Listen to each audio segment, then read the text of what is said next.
I had been planning the hike for weeks. The trail was one I had never done before, deep in the backcountry, far from the usual tourist paths. It wasn't anything extreme, about 15 miles round trip with some elevation gain, but it was remote. That was the appeal. I wanted solitude, just me, the trees, and the sound of my boots on dirt. No phone service, no distractions.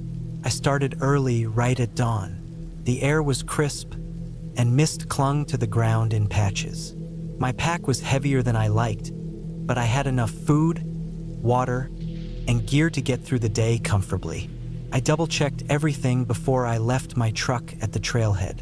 There were no other vehicles, which reassured me. This was my escape from the world, and for the next 10 hours or so, I would be alone. The first few miles were uneventful. The trail wound through thick pine forest, the smell of sap and damp earth filling the air. Sunlight filtered through the trees, casting long shadows. Occasionally, I heard birds calling, and once, I saw a deer freeze in the distance, watching me before bounding away. Everything felt peaceful. About 5 miles in, the terrain changed. The forest thinned, replaced by rocky hills and sparse vegetation. The trail became less defined, worn away by time and weather. I checked my map and GPS to make sure I was on track. So far, so good. Then I noticed something strange. The footprints. At first, I didn't think much of them. They could have been from another hiker, but they looked old, edges softened by wind and time. They were human, but uneven, almost dragging in places. The odd thing was, they led off the trail, up toward a ridge where the land became steep and unstable. I hesitated but shook it off. People wander off trail all the time. Maybe someone had gone exploring. I pressed on, my boots crunching over loose gravel. As I climbed higher, a strange unease settled over me. The usual sounds of the forest had faded. No birds, no wind rustling the trees, just silence. It felt like the world had emptied out. I swallowed my nerves and kept going. Then I saw it. A tent. It was old, weather-beaten, half collapsed against a cluster of rocks. No sign of anyone around. The fabric was torn in places, flapping slightly in the breeze. I glanced around, feeling exposed. My first thought was that it belonged to a hunter or maybe an ultralight hiker who had left it behind. But something felt off. I approached carefully, calling out a quick hello, just in case. No answer. I nudged the tent with my boot. The frame gave way instantly, crumpling into itself. Whoever had used it hadn't been there in a long time. The real problem was what was inside. A backpack, unzipped and partially spilled out. Clothes, faded from the sun. A pair of hiking boots, stiff with age. And next to it, a notebook. I picked it up, flipping through the pages. Most were filled with messy handwriting, notes about the trail, landmarks, and supplies. Then the entries changed. The last few pages were frantic, barely legible. Something is following me. I hear it at night, I haven't seen it, but I know it's there. I don't think I'm getting out of here. The final entry was a single sentence. It won't let me leave. A chill ran down my spine. I scanned the area, suddenly hyper-aware of how alone I was. My rational mind tried to explain it away. Maybe the person had gotten lost and panicked. Maybe they wrote it as a joke, or they had been hallucinating from dehydration. But then I saw the footprints again. Fresh ones. They weren't mine. I turned in a slow circle, my pulse hammering. The footprints led away from the tent, up toward the ridge. Someone had been here recently. Someone who hadn't left in a hurry. The urge to leave was overwhelming. My gut told me to turn around, get back to my truck, and never look back. But I hesitated. What if someone needed help? What if the person who wrote that note was still out here? I decided to follow the prints. The ground grew steeper, and the rocks beneath my feet shifted dangerously. I moved carefully, my heart pounding with each step. The footprints continued, erratic, weaving between boulders and clusters of dead trees. Then they just stopped. No signs of a struggle, no indication of where the person had gone. Just an abrupt end in the middle of open ground. I stood there, breathing heavily. Every instinct screamed at me to leave. Whatever had happened here, I didn't want to find out. Then I heard it. A sound. Not an animal. Not the wind. Something deliberate. A slow, shuffling step. I turned so fast I nearly lost my footing. Nothing. Just trees and rock. I didn't wait. I started moving, faster than was safe, practically jogging down the slope. My breath came in short, panicked gasps. Every few seconds, I glanced back, convinced I would see someone or something standing there, watching. But I never did. The entire hike back was a blur. I don't remember stopping for water. I don't remember checking my map. All I knew was that I had to get out. When I finally saw my truck through the trees, I nearly collapsed with relief. I fumbled for my keys, threw my pack in the back, and locked the doors as soon as I got inside. My hands were shaking as I started the engine. I didn't look back. I drove straight home. Didn't tell anyone what I saw. Didn't check the news to see if anyone had gone missing in that area. I wanted to forget, but I can't, because sometimes late at night when everything is quiet, I hear it again. A slow, shuffling step, and I know deep down that I was never really alone out there.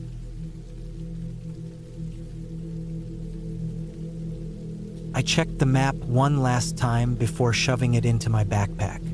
The sun was still high, but I wanted to make sure I had plenty of daylight left to reach the clearing I'd marked as my camping spot. This wasn't my first time hiking alone, but it was my first time on this particular trail, an old logging road that had been mostly reclaimed by the forest. I'd found it on a forum dedicated to remote hiking spots, and after weeks of researching, I finally made the drive out here. The first few miles were easy.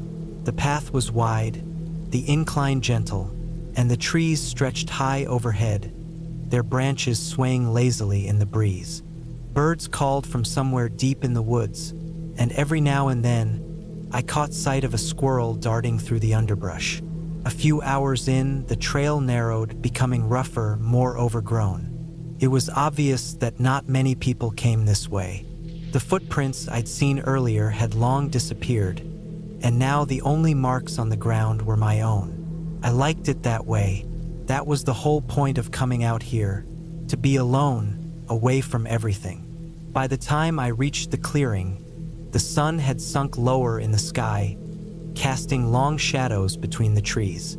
It was a decent spot, flat ground, a fallen log I could use as a makeshift bench, and enough space to set up my tent without feeling too exposed.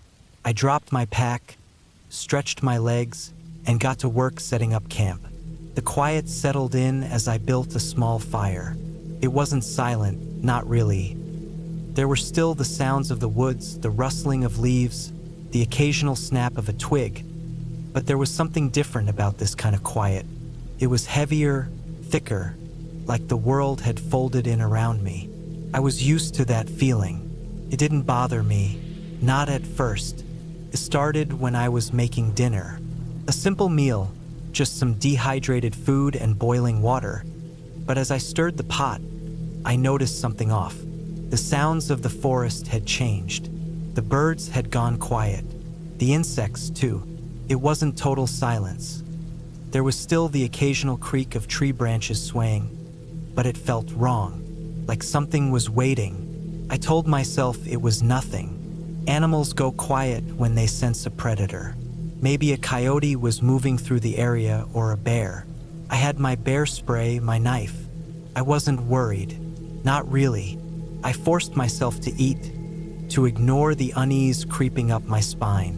When the food was gone and the fire had burned down to embers, I crawled into my tent, zipped myself in, and lay back against my sleeping bag. I listened. The woods didn't feel right. Sleep didn't come easy. Every time I started to drift off, a noise would jolt me awake. A distant crack, the whisper of movement just beyond the tent walls. I told myself it was just the wind, just the normal sounds of the forest. But I knew better. At some point, exhaustion took over. I don't know how long I was asleep before I woke up again, but when I did, I knew something was wrong. The air inside the tent felt thick, stifling, like I was breathing in something heavy, something that didn't belong. My skin prickled, my instincts screaming at me that I wasn't alone. I held my breath, listening. There it was again, a sound just outside the tent. Not an animal sound, something else. A shuffling, deliberate and slow, like someone or something was trying to move quietly. I stayed still, forcing myself to breathe evenly. My mind raced through possibilities. Person? No. There were no other cars at the trailhead. No signs of anyone else on the trail. Something scraped against the fabric of my tent. I grabbed my knife. I didn't unzip the tent, didn't make a sound. I just held my breath and waited. Minutes passed, then an hour. My muscles ached from the tension, but I didn't move. Eventually, the sound faded. Whatever was out there, it was gone. When the first light of dawn crept through the trees, I unzipped the tent. My hands were shaking. I told myself I'd imagined it, that it was just my mind playing tricks on me. But then I saw the footprints. Not animal prints, boot prints. Someone had been out here, watching me, standing right outside my tent in the middle of the night. I packed my gear in record time. I didn't eat, didn't bother with the fire. I just needed to leave. I retraced my steps down the trail, moving fast. Too fast. My heart pounded as I walked, ears straining for any sound that didn't belong. A few miles in, I stopped to catch my breath. That's when I saw it. A fresh boot print. On the trail.it wasn't mine, and it was facing the direction I had just come from. Someone had been following me. I didn't run. Running meant making noise, meant missing things. I forced myself to keep a steady pace, to keep moving. I didn't stop again. Not until I saw my car through the trees. The relief that washed over me was instant. I rushed the last few feet, throwing my pack into the back seat and locking the doors before I even started the engine. As I pulled onto the road, I looked back toward the trailhead. There, just beyond the tree line, stood a man. I didn't stop, didn't slow down. I drove until I was miles away, until I had service and could call someone. The police didn't find anything. No footprints, no signs of anyone else out there. They told me it was probably another hiker, maybe even a ranger. But I knew better. I haven't been back to that trail since, and I never hike alone anymore.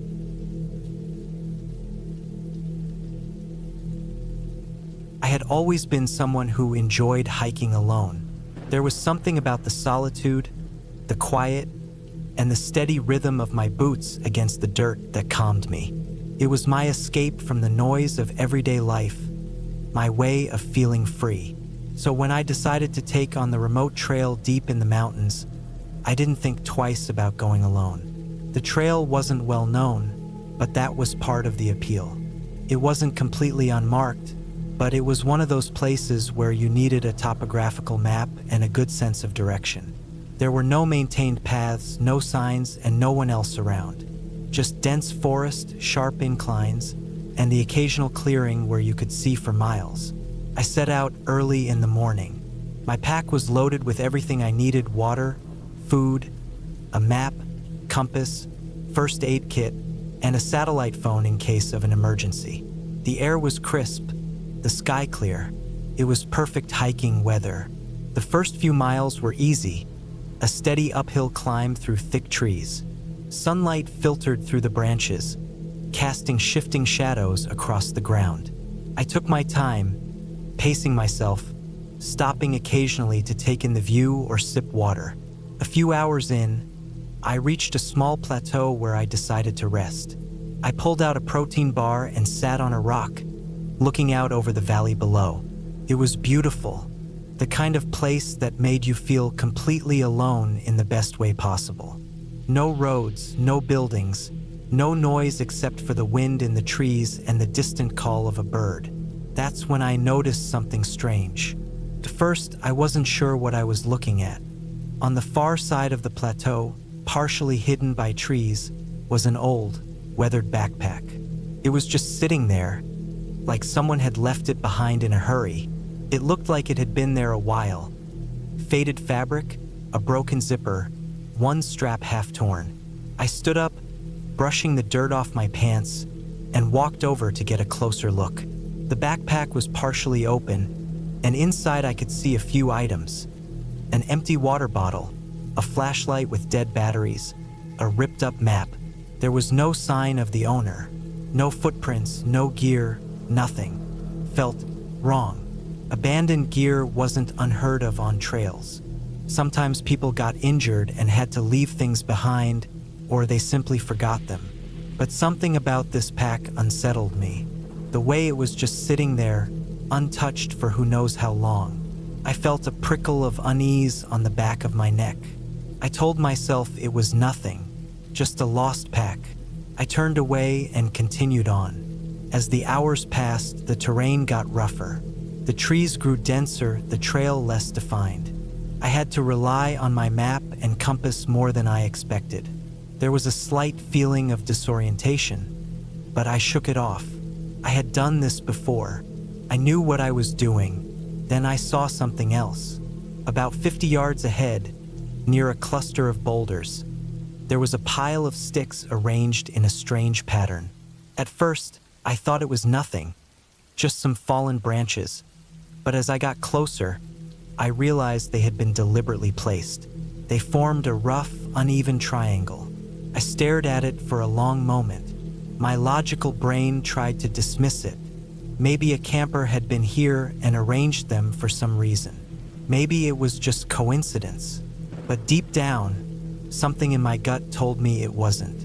I moved past it quickly, picking up my pace. The sun was beginning to dip lower in the sky, and I knew I needed to find a good place to set up camp soon. I had planned to hike to a small clearing marked on my map, about another mile ahead. But as I hiked, I couldn't shake the feeling that I wasn't alone. It wasn't anything obvious.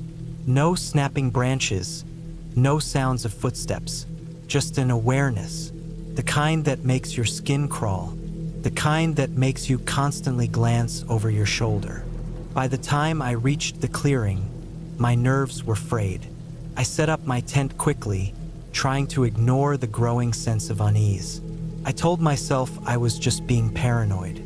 I was alone in the wilderness, and my mind was playing tricks on me. But then, as I was unpacking my food, I heard it. A rustling sound. Not the wind, not an animal. Something deliberate. I froze, listening. The sound was coming from just beyond the tree line, maybe 30 feet away. I strained my ears, but the forest had gone dead silent. The usual background noises, birds, insects, distant wind were gone. I stayed completely still, barely breathing. Then, just as suddenly as it had stopped, the sound started again. This time it was closer. I didn't hesitate. I grabbed my flashlight and shined it in the direction of the noise. Nothing, just trees and shadows. I forced myself to stay calm. Could be an animal. A deer, maybe. A bear. But deep down, I knew that wasn't it. Then I saw something that made my blood run cold. In the dirt, just a few feet from my tent, were fresh footprints. Human footprints. And they weren't mine. They were facing my tent that I backed away slowly, my heart pounding in my chest. My mind raced through my options. Running blindly into the woods was a bad idea. Staying in the tent felt worse. I made my decision quickly. I grabbed my pack, my knife, and my satellite phone and started moving. Not running, but walking fast, keeping my flashlight scanning the trees. The feeling of being watched never left me. I hiked for nearly an hour, my nerves stretched to their limit, until I reached a spot where I felt safer. A rocky outcrop where I could see in all directions. I didn't set up my tent. I didn't sleep. I just sat there, my knife in one hand, my flashlight in the other, waiting for the first sign of movement. The night passed in agonizing silence. When the first light of dawn finally broke, I wasted no time. I started hiking back, pushing myself harder than I ever had before. I didn't stop to rest, didn't look back.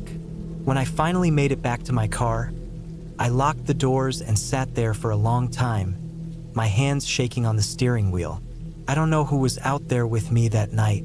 I don't know what they wanted, and I don't think I ever want to find out. The trail was supposed to be easy. At least that's what the online reviews said. A 5-hour loop through a dense forest, with a few mild inclines and a nice view of the valley near the halfway mark. Nothing too challenging, nothing dangerous. I had hiked longer trails before, tougher ones. But something about this one felt different from the start. I had driven out early that morning, wanting to get ahead of the midday heat. The parking lot was empty when I arrived, which wasn't unusual.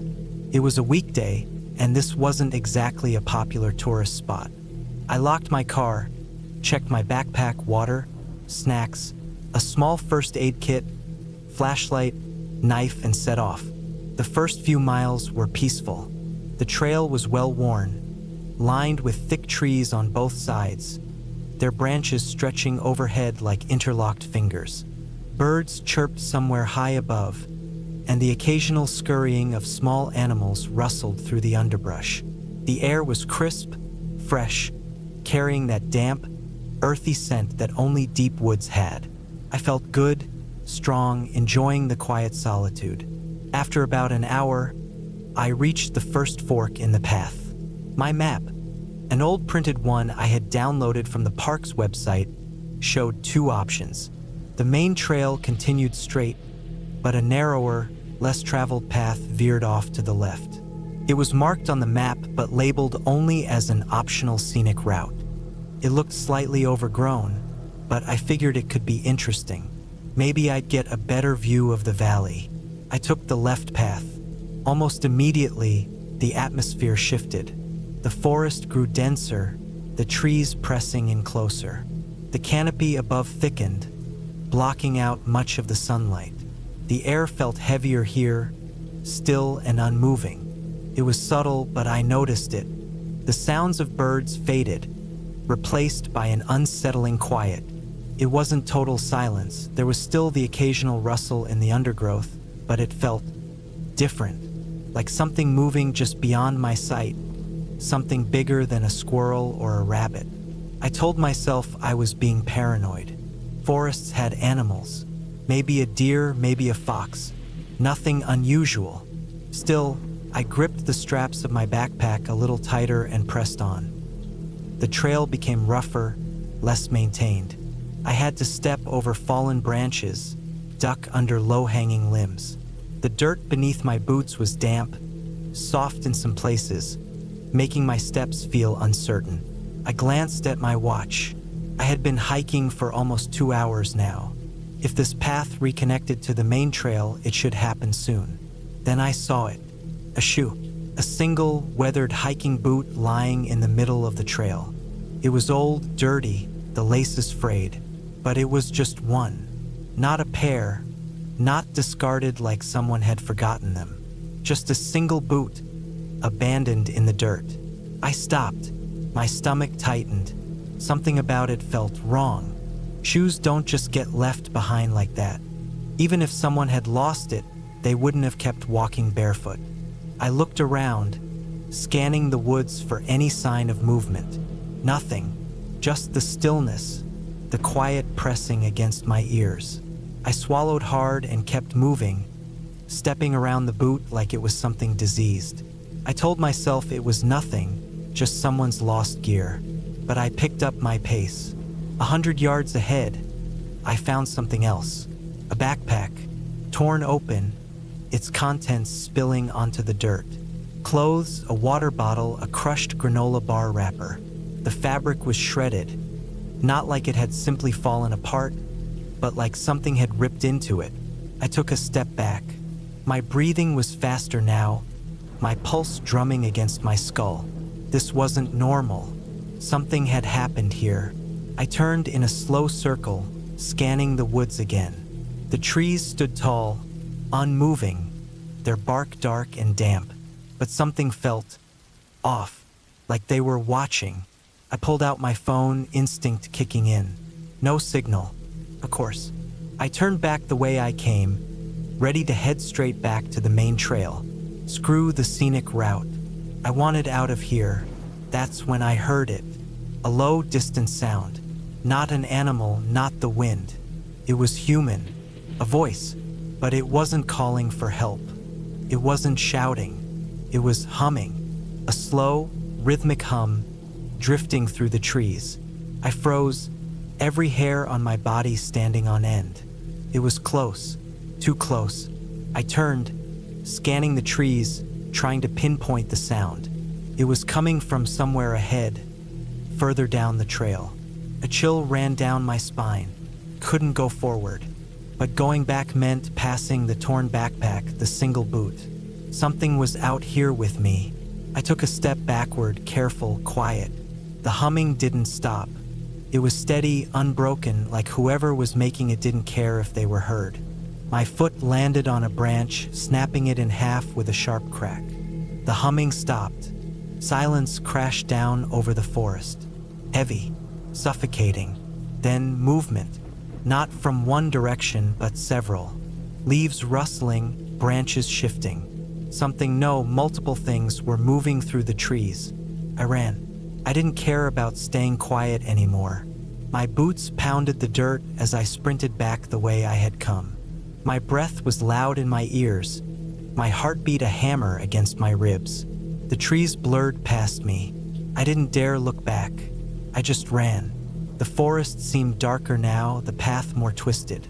Had it been this steep before? Had the trees always been this close together? Panic clouded my thoughts. I just needed to get back to the main trail, back to my car. Then, up ahead, I saw movement. A figure, standing in the middle of the trail. I skidded to a stop, my chest heaving. The figure didn't move, didn't speak. Just stood there, blocking my way. My eyes darted around, searching for another path, an escape. But the forest on either side was too dense, too tangled. I was trapped. The figure took a step forward. I turned and bolted in the opposite direction, deeper into the woods. I don't remember how long I ran. Minutes? Hours? My legs burned. My lungs ached. But I didn't stop. The forest was a maze, unfamiliar now, the trees twisting around me like they were closing in. My mind screamed at me to find the trail, find the car, get out. And then, just as suddenly as it started, the trees thinned. I stumbled out onto a gravel road, nearly collapsing. My car was there, right where I had left it. The parking lot was still empty, the world still eerily silent. I didn't stop to think. I yanked open the door, threw myself inside, and locked it. My hands were shaking so badly it took 3 tries to get the key in the ignition. The engine roared to life. I didn't look back. I just drove. I don't know what I saw in that forest. I don't know who or what was out there with me. I never went back to find out. But sometimes, late at night, I swear I still hear that humming.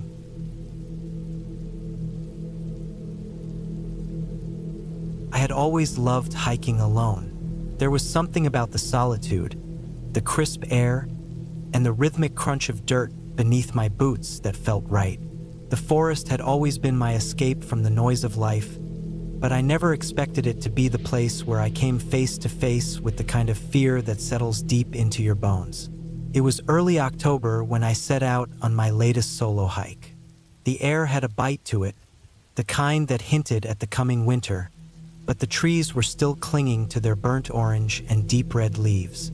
The trail I had chosen was remote, one I had never done before, deep in the mountains.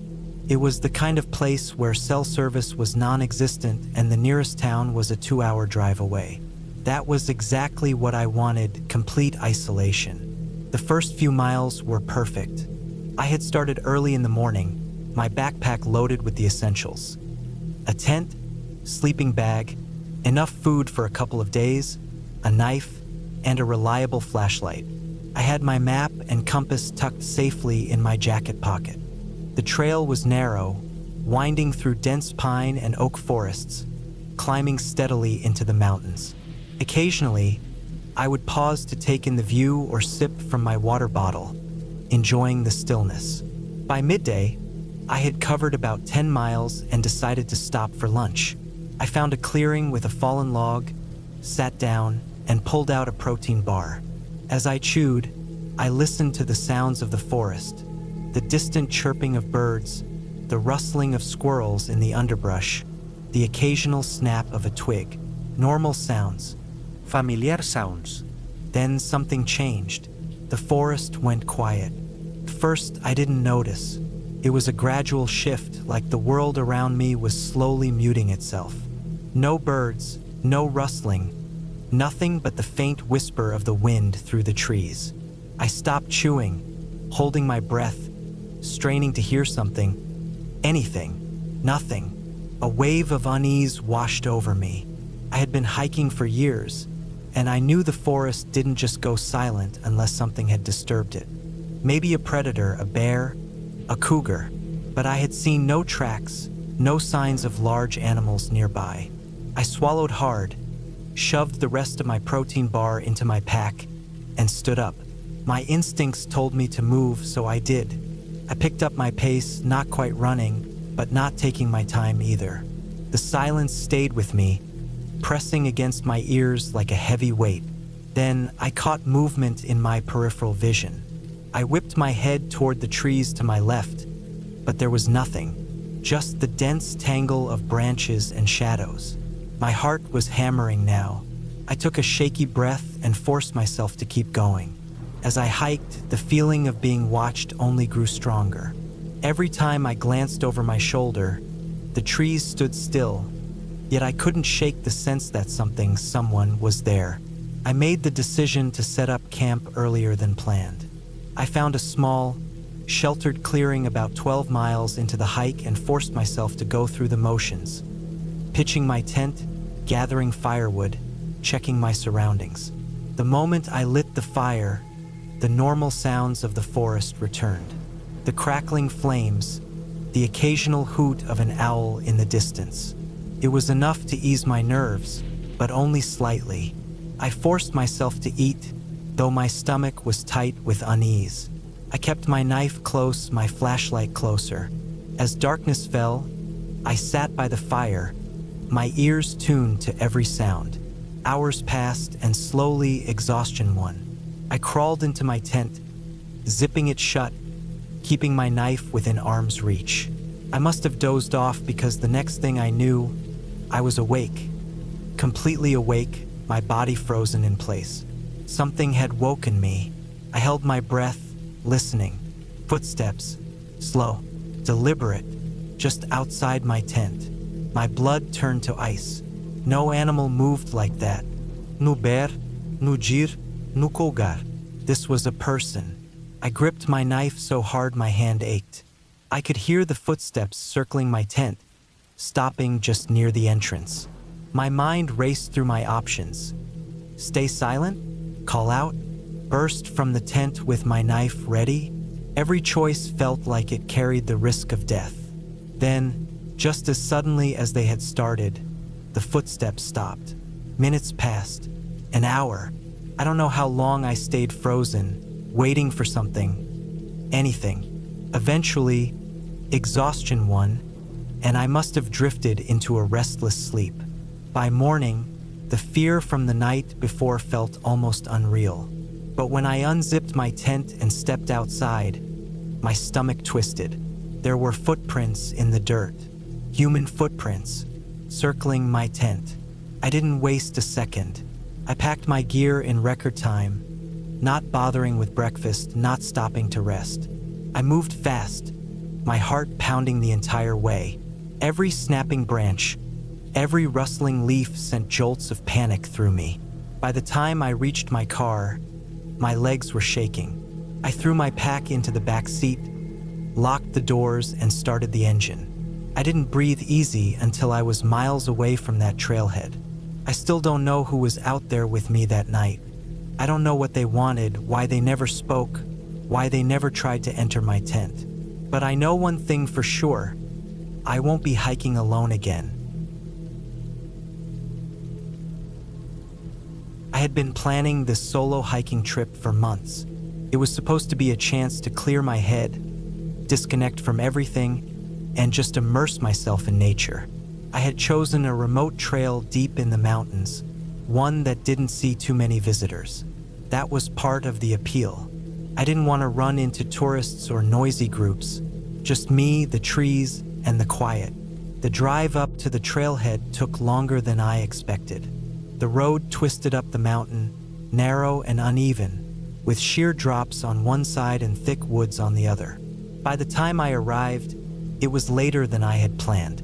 The air was crisp, colder than it should have been for that time of year, and the dense clouds overhead hinted at possible rain.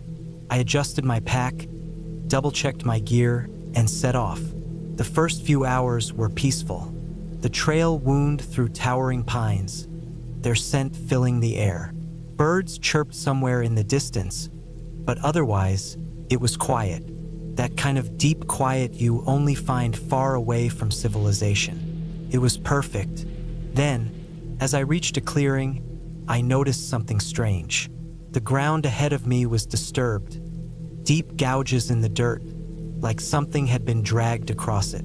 There were broken branches scattered around, and the bushes looked trampled. My first thought was a bear or maybe a deer had been struggling here, but I didn't see any tracks, just the disturbed earth. I hesitated but pushed forward. Animals fought and scavenged all the time. Nothing unusual. As the day wore on, I started feeling uneasy. I couldn't explain why. I kept looking over my shoulder, expecting to see someone there, but there was never anything. Just trees and shadows stretching across the trail. I told myself I was being paranoid. It was a solo hike in the wilderness, of course I'd be on edge. Still, I picked up my pace. I had planned to camp near a small lake that was supposed to be about 10 miles in. By late afternoon, I finally reached it. The water was still, a perfect mirror reflecting the overcast sky. I set up my tent, made a quick meal, and sat by the shore, watching the light fade. The unease from earlier had lessened, but it never fully went away. The wind rustled the trees, and every so often, I'd hear a crack of a branch somewhere behind me. Probably just animals. I turned in early. The second I zipped up my tent, I felt safer, even though I knew logically that a thin layer of fabric wouldn't stop anything determined enough to get in. Still, it was comforting. Then, in the middle of the night, I woke up. Something was moving outside. A slow, deliberate sound, crunching leaves, soft footsteps. Not an animal. An animal would move with more confidence, less caution. This sounded like something trying not to be heard. I held my breath, listening. The steps circled my tent. Once, then again. I reached for my knife, gripping it tight. The footsteps stopped right behind me, just inches away from where my head rested. I could hear my own heartbeat, loud and fast. Then, nothing. Just silence. Minutes passed. I didn't move. I wanted to believe it was my imagination, but deep down, I knew it wasn't. I stayed awake until dawn, barely daring to breathe. When the first light seeped through the tent, I unzipped it slowly and peeked out. The forest looked the same. Nothing seemed out of place. But then I saw the footprints. They weren't animal tracks. They were human, barefoot, deep impressions in the damp soil, and they led straight from the woods to my tent, and then away again. I packed up fast, my hands shaking. I didn't eat, didn't even take a break. I just walked, putting as much distance between me and that spot as possible. But the feeling never left. The whole hike back, I felt watched. The trees seemed taller, the shadows darker. Every so often, I'd hear something behind me, just a rustle, a twig snapping. Never close, but never too far either. I reached my car just as the sun dipped behind the mountains. I threw my pack in, locked the doors, and sped down that twisting road without looking back. I didn't stop until I was miles away. I don't know who was out there or what they wanted, but I know they were watching me, and I know they let me leave. I haven't gone hiking alone since. The air was crisp when I stepped out of my truck, the cold mountain wind biting at my exposed skin. The parking lot at the base of the trail was empty, aside from a single rusted sedan that looked like it hadn't moved in weeks. I pulled my backpack over my shoulders, adjusted the straps, and took a deep breath. I had been planning this solo hike for weeks, carefully mapping out my route through the dense wilderness of the Cascade Mountains. 3 days, 2 nights, just me and the quiet solitude of nature.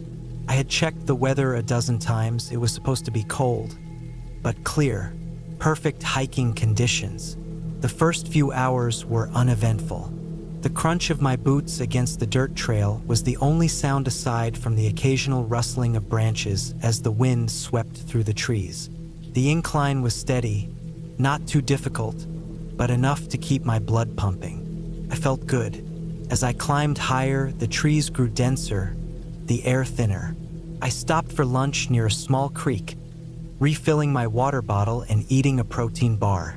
The forest felt alive but indifferent to my presence. Birds flitted through the branches, small creatures scurried through the underbrush, and the wind continued its ceaseless whisper through the trees. Around mid-afternoon, I noticed the first sign that something was off. A torn piece of fabric, tangled in the low branches of a pine tree. It was faded red, frayed at the edges, fluttering slightly in the wind. Could have been nothing, a lost scarf, maybe, but something about it made me uneasy. I hesitated, staring at it longer than I should have, before shaking it off and moving on. By early evening, I reached my planned campsite, a small clearing with a perfect view of the valley below.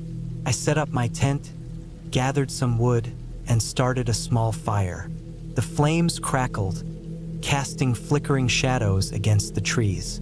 I ate my dinner in silence, the weight of solitude settling heavily on my shoulders. As the darkness deepened, I felt a creeping unease. It was subtle at first, just a nagging feeling in the back of my mind.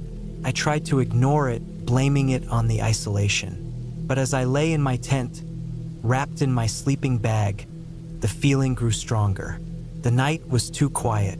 At some point, exhaustion took over, and I drifted into a restless sleep. I woke to a sound, a snap, like a twig breaking underfoot. My eyes snapped open, heart hammering. I held my breath, listening. The fire had died down, leaving only faint embers. The forest was pitch black. Another sound, closer, a soft shuffling, something moving just beyond the tree line. I sat up slowly, my pulse pounding in my ears. My headlamp was within reach, but I hesitated before turning it on. I didn't want to see, not yet. Another rustle, closer. My fingers wrapped around the handle of my camping knife. I flicked on the light. The beam cut through the darkness, illuminating the trees. Nothing. My breath came in quick, shallow gasps. I scanned the perimeter of my campsite, searching for movement. Then, just as I was about to turn the light off, I saw it. Not a person, not an animal, just footprints, fresh, leading directly to my tent. My stomach twisted.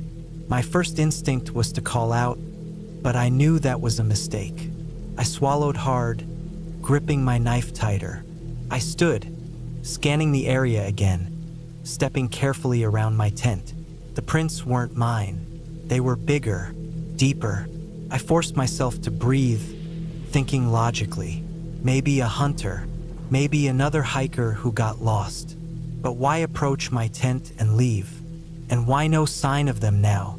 I stood there for what felt like hours, listening. The forest remained still, too still.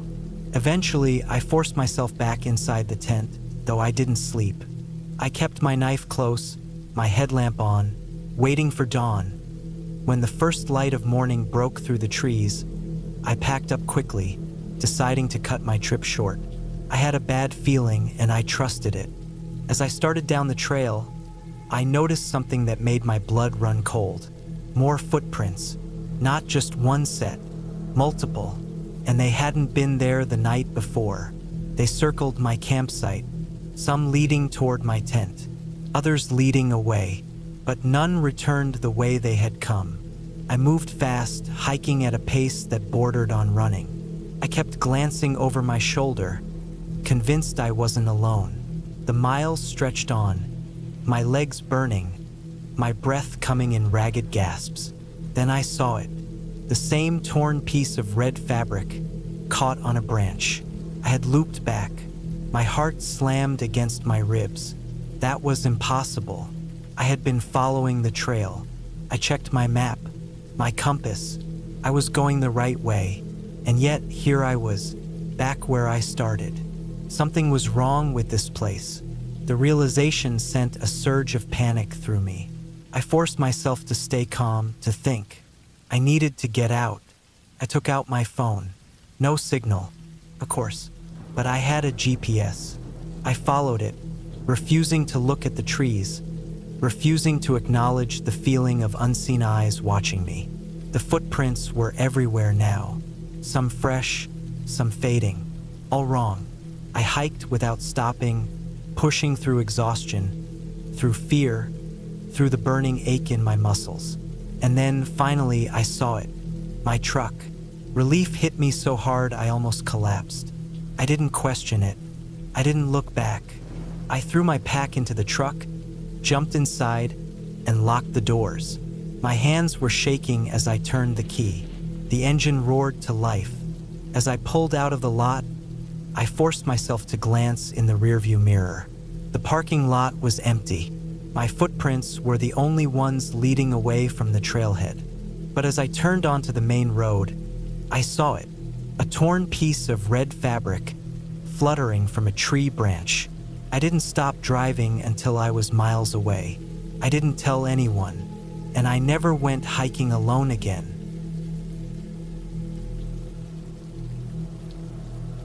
I don't know why I went alone.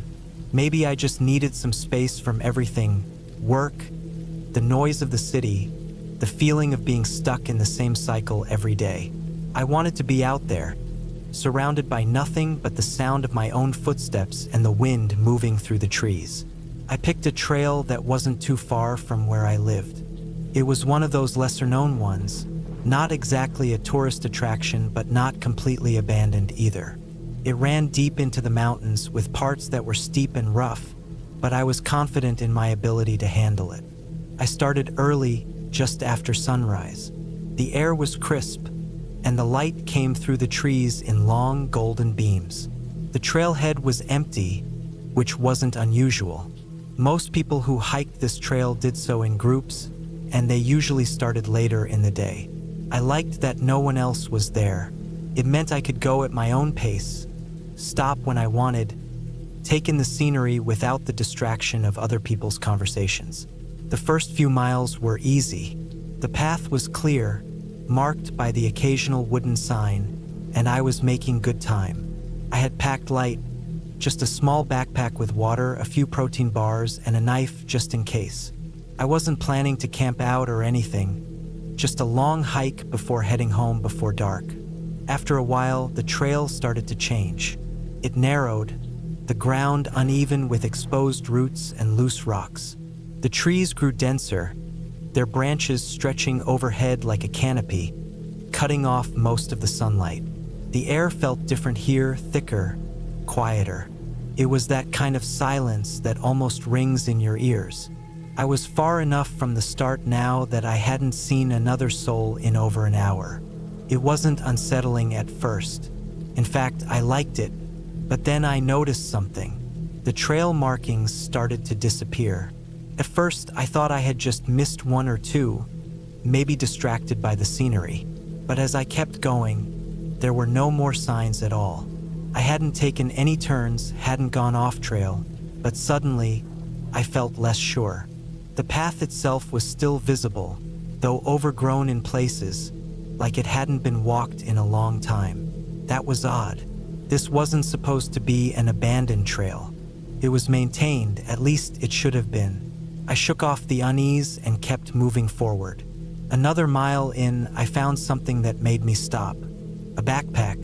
It was old, torn in some places, half buried under fallen leaves and dirt. I nudged it with my foot, and it felt heavy, like something was still inside. I hesitated before kneeling down to check. It had been out here for a long time, the fabric stiff and damp. The zipper was broken, but I pulled it apart enough to see inside. Clothes, a water bottle, phone, an old model, dead. Whoever left it here never came back for it. I stood up slowly, scanning the woods around me. No sign of anyone, just trees stretching endlessly in every direction. The silence felt heavier now.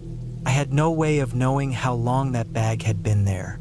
Could have been months, could have been years, but it didn't make sense. If someone had gotten lost or injured, there would have been reports, search parties. The fact that it was just sitting here, abandoned, untouched, it didn't sit right with me. I took a deep breath, forcing myself to stay calm. I wasn't lost. The trail was still visible. I just had to keep going. But a part of me, some deep, instinctual part, was telling me to turn back. I ignored it. I walked for another hour. The path got worse. More overgrowth, more broken branches, like no one had used it in a long time. But then, something even stranger happened. I found another backpack.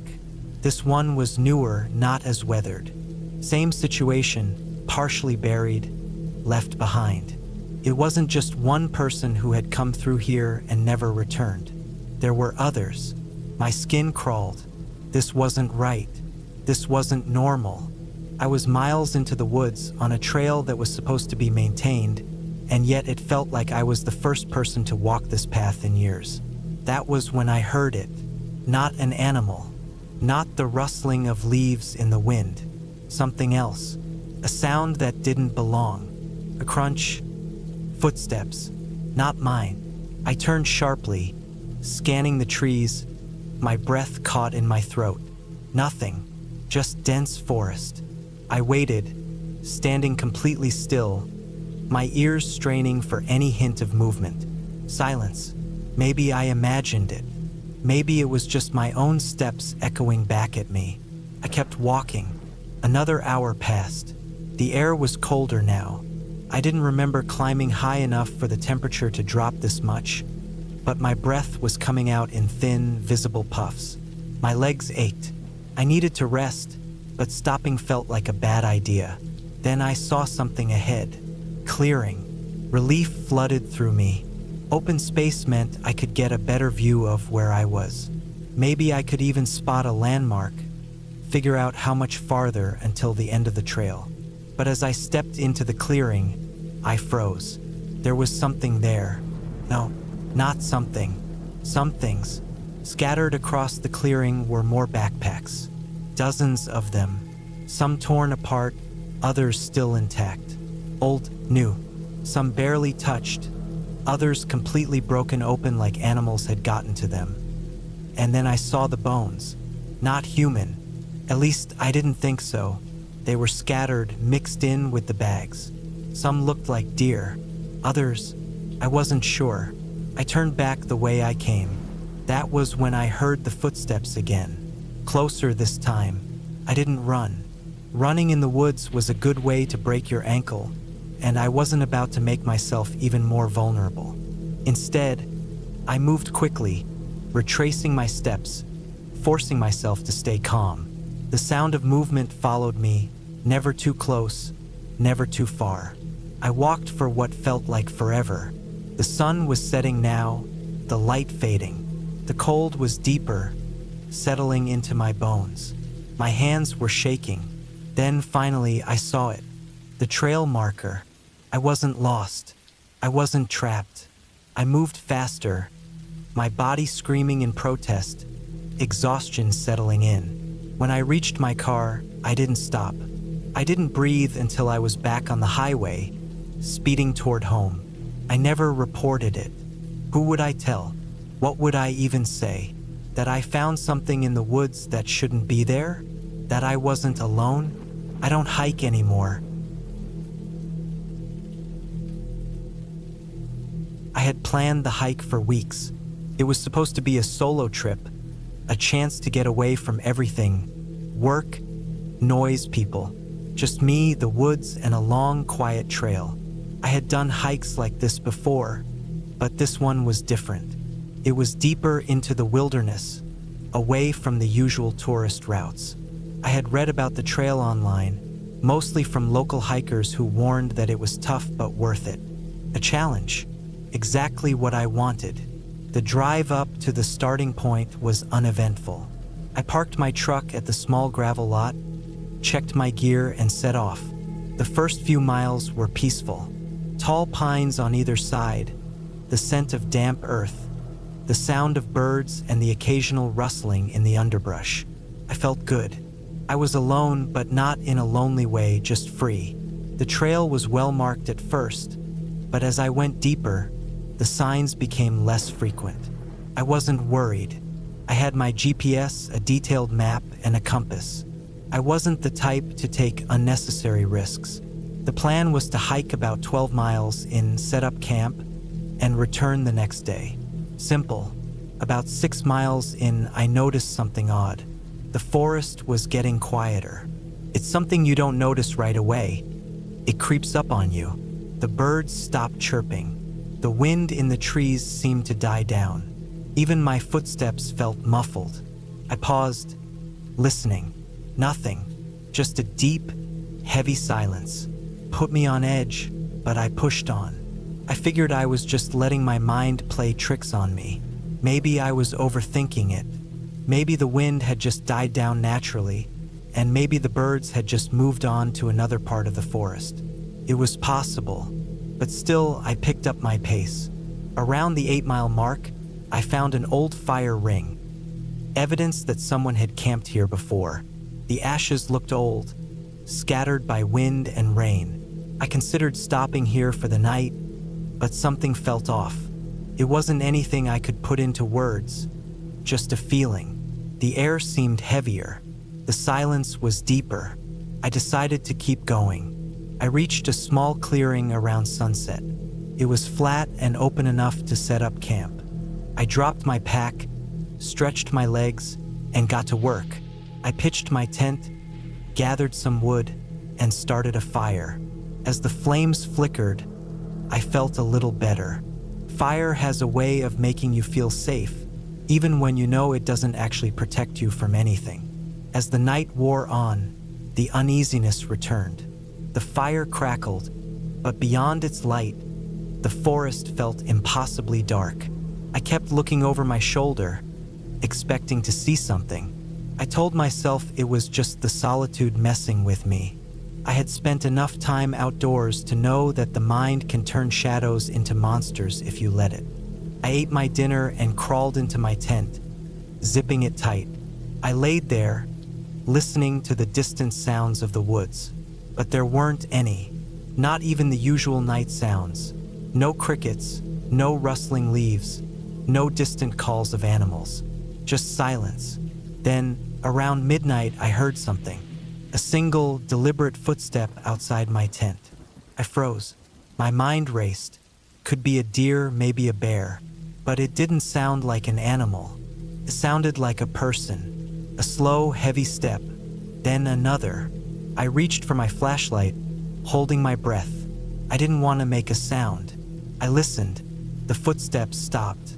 I stayed still for what felt like forever, gripping the flashlight in one hand and my knife in the other. Eventually, I convinced myself it was nothing. Maybe I imagined it. Maybe a branch had just fallen nearby. I forced myself to lie back down, but sleep didn't come easy. By morning, the fear felt stupid. The daylight made everything seem normal again. I packed up and decided to head back early. I hadn't slept much, and I figured it was better to cut the trip short than hike another exhausting day on no sleep. The hike back felt different. I was walking faster, constantly looking around. The silence was still there, and it was getting to me. I felt like I was being watched.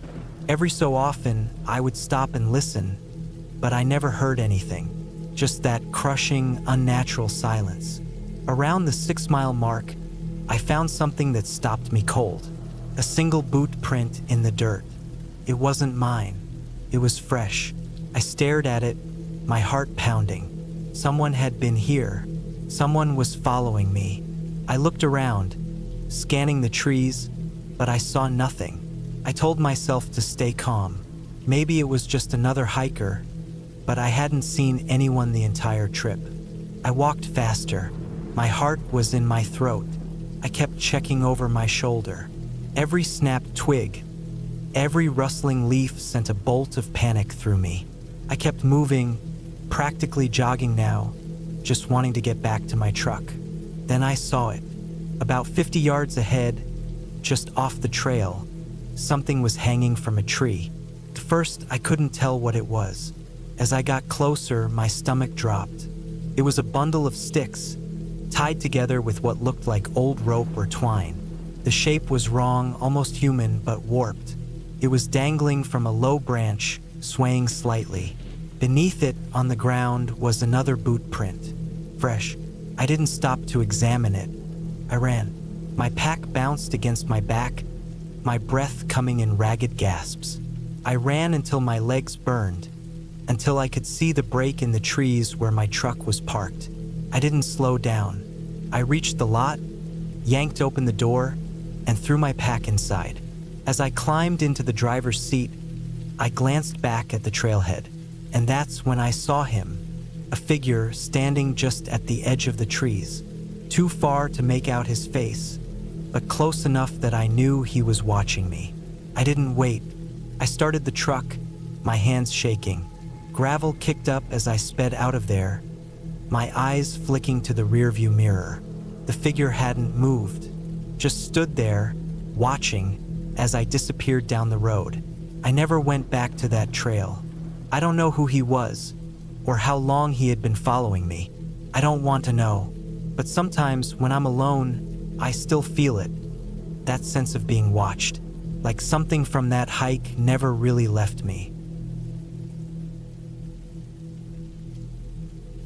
I set out early, just as the sun cracked over the mountains. The air was crisp, the dirt damp under my boots from last night's rain. I had planned this solo hike for weeks, 30 miles through rugged backcountry, 2 days in, 2 days out. I wanted the solitude. I wanted the challenge. The first day was peaceful. The wind whispered through towering pines, streams carved their way through stone, and wildlife stirred unseen beyond the trees. I covered nearly 12 miles before setting up camp beside a small lake. As night fell, the world turned utterly silent. No distant hum of traffic, no voices, no artificial light. Just me, my tent, and the deep dark of the wild. I slept lightly. Every rustling leaf, every snapping branch jolted me awake. I knew it was just the forest moving, creatures going about their lives, but my body stayed tense. I reminded myself that fear in the woods was natural, kept you aware, kept you alive. Morning came with thick fog hanging low over the lake. I packed quickly and continued along the trail, my GPS marking my path. The second day was harder, steeper climbs, trickier footing. Hours passed, and I didn't see a single person. That was expected. This trail wasn't popular, too isolated, too hard. That was part of the appeal. It was early afternoon when I saw the first sign that something was wrong. A boot print in the mud, but it wasn't fresh. The edges had dried and cracked. It had been there for days. No big deal. This was public land. Someone had come through before me. Then I found the second print, and the third. They followed the trail for nearly a mile before veering off sharply. disappearing into the dense forest. I paused, staring into the trees. The undergrowth was thick, nearly impassable. Why would someone leave the trail here? No markings, no sign of a camp nearby. Just a single set of tracks leading away. I moved on, but the unease stayed with me. By late afternoon, I reached a ridge that overlooked a valley. My map showed the trail descending steeply before leveling out near a river, where I planned to camp. As I started down, I noticed something ahead, something pale, half buried in the brush. I stepped closer. It was a torn shirt, weathered and filthy. I crouched down, poking at it with a stick. The fabric was stiff, dried with something dark. Blood? Maybe. It had been here a while. Weeks, at least. I told myself it could have been anything. An old hunting accident. Someone got cut on a branch, ditched their ruined shirt. But I knew that was a weak explanation, and the feeling in my gut didn't buy it. I moved faster now, eager to reach my campsite before nightfall. But as I wound my way down, I found more signs. Another scrap of fabric. A broken trekking pole snapped clean in half. And then I saw the bag. It was sitting upright against a tree, as if someone had placed it there intentionally. Faded, dirt-streaked. It had been there for some time, but not long enough to be unrecognizable. I stepped closer, my breath shallow. Unzipping the main compartment, I found clothes, a first aid kit, a water bottle half full, and a wallet. I hesitated before opening it. Inside, a driver's license stared back at me. A man, late 20s. His name was David something. I flipped through the rest. Credit cards, receipts, a crumpled photo of him and a woman, both smiling. No one leaves their wallet behind in the middle of nowhere. I scanned the trees, suddenly hyper-aware of how alone I was. The forest, once peaceful, now felt too still. My ears strained for any sound, but all I heard was my own breath, too loud, too fast. I had a choice. I could turn back, hike the 12 miles to my car before dark, or I could push forward, get through the valley, reach the ranger station marked on my map. I chose the latter. I walked quickly, almost jogging, the weight of my pack digging into my shoulders. The trees grew thicker, the light dimmer. Shadows stretched long, twisting into shapes that looked too much like figures watching from the brush. I forced myself to keep moving. Then I smelled it. Rood. Wet. Cloying. Stomach turning. Like meat left in the sun for days. I swallowed hard and kept walking, but the smell grew stronger. And then, just off the trail, I saw it. A deer carcass, or what was left of it. Torn open, ribs jutting out like broken fingers. But it wasn't just the gore that made me stop. It was the way it had been arranged. The head faced the trail. The limbs were bent at odd angles. Something had placed it here, deliberately. A warning. I heard a sound behind me, a twig snapping. I turned so fast I nearly lost my footing, my pulse hammering in my ears. Nothing, just trees, just shadows. I moved, faster now, nearly running. The path blurred beneath my feet. My body screamed for rest, but I didn't dare stop. Not until I reached the river. Not until I reached safety.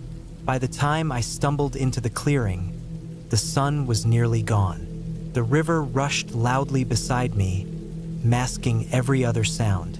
I dropped my pack, my hands shaking as I pulled out my knife. A useless comfort. I didn't set up my tent. I didn't light a fire. I just sat with my back to a rock, watching the trees, waiting. The night stretched long.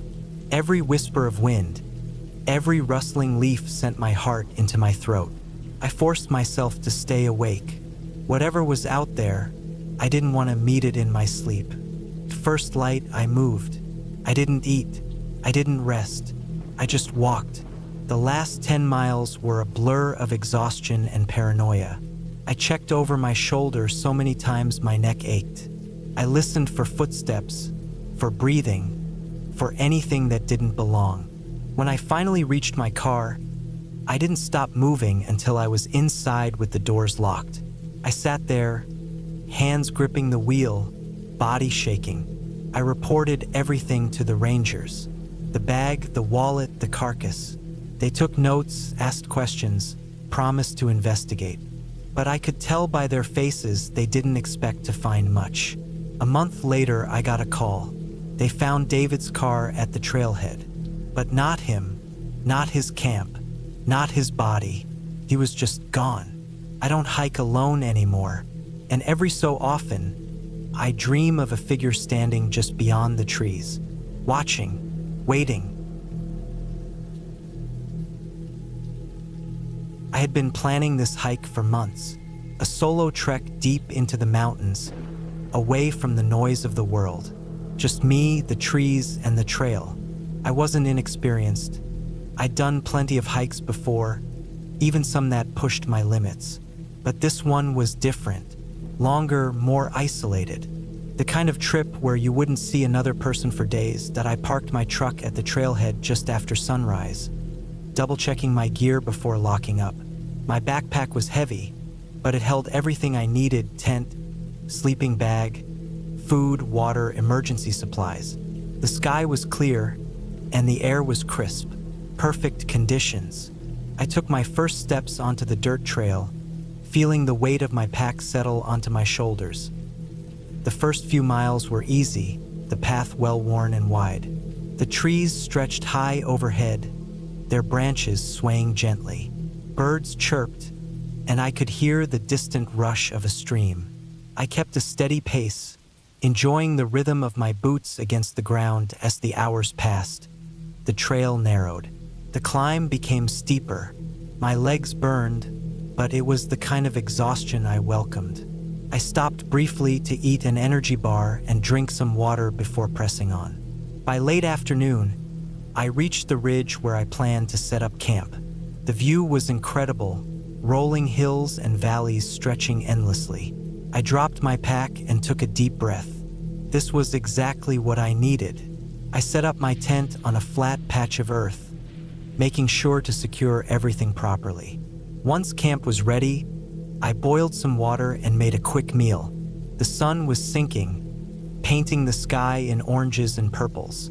I sat by my tent, watching, listening. The forest was alive, but peaceful. Then I heard it, a distant, low sound, almost like a grunt. I froze, my spoon halfway to my mouth. It wasn't the wind. It wasn't an animal I recognized. It was deep, rough, human. It came from further down the ridge. My mind ran through possibilities: another hiker, a hunter, but I hadn't seen anyone all day. I listened for a long time, but the sound didn't come again. Maybe I imagined it. Maybe it was just the forest playing tricks on me. I shook it off and finished my meal, forcing myself to relax. That night, I didn't sleep well. I kept waking up, every little sound outside making my heart race. At some point, exhaustion won, and I drifted into a restless sleep. Morning came and I packed up, eager to keep moving. I had a long day ahead, pushing deeper into the wilderness. The trail was rougher now, less maintained. I had to watch my footing carefully as I climbed over fallen trees and loose rocks. Hours passed, and my unease from the night before faded. I was focused, in tune with the hike again. But as I rounded a bend, I saw something that made my stomach drop. A footprint, fresh. It wasn't mine. It was larger, wider. I crouched down, inspecting it closely. The edges were sharp, meaning it hadn't been there long. I looked around, suddenly feeling exposed. Who else was out here? And why hadn't I seen them? I stood up and kept moving, faster now. The feeling of being alone had shifted. Now it felt like I was being watched. The trees pressed in, the quiet no longer comforting. I reached a stream and refilled my bottle, keeping my ears open. The water was cold, refreshing, but my mind was racing. Should I turn back? I had another 2 days before I reached the endpoint of my route. I wasn't in any real danger, yet pushed on. By late afternoon, I found another good campsite. I was exhausted, my legs aching. I set up quickly, not wasting any time. As I cooked dinner, I kept looking over my shoulder. Nothing, just trees, just silence. I told myself I was being paranoid. But as I sat there, I noticed something strange. The forest around me was too quiet. No birds. No rustling in the bushes, just stillness. And then I heard it again. That sound from the night before. Closer this time. A deep, throaty grunt, followed by movement. Heavy, slow. I grabbed my knife, my heart pounding. I stared into the trees, my breath shallow. Something was out there. The sound stopped. Minutes passed. My muscles were tense, every sense alert. But nothing happened. The forest remained still. After a long time, I forced myself to move, to finish my meal, to keep my hands busy. That night, I didn't sleep at all. I sat in my tent, knife in hand, listening. At some point, I must have dozed off because I woke to the sound of footsteps. Close, just outside my tent. Slow, deliberate. I stopped breathing. The fabric of the tent was thin. If someone or something was out there, they could easily tear through it. The steps stopped. Silence. Then, after what felt like hours, they moved away. I stayed frozen until the first light of dawn. When I finally unzipped my tent and stepped out, my stomach turned. Footprints, all around my campsite, large. Bora. Human. They circled my tent, paused near my pack, then disappeared into the trees. I packed up faster than I ever had in my life. My original route didn't matter anymore. I needed to get out. I moved fast, my legs screaming, my breath ragged. I didn't stop. I didn't eat. I barely drank water. The feeling of being watched never left me. I pushed on for hours, my body running on pure adrenaline. When I finally reached the main trailhead, I practically collapsed against my truck. My hands shook as I unlocked the door, throwing my pack inside. As I started the engine, I looked back at the trail. The trees stood tall, silent. Something was out there, watching. I never hiked alone again.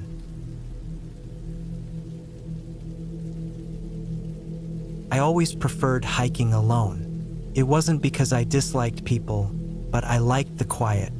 The sound of boots pressing into damp earth, the rustling of leaves overhead, the occasional snap of a twig somewhere in the distance.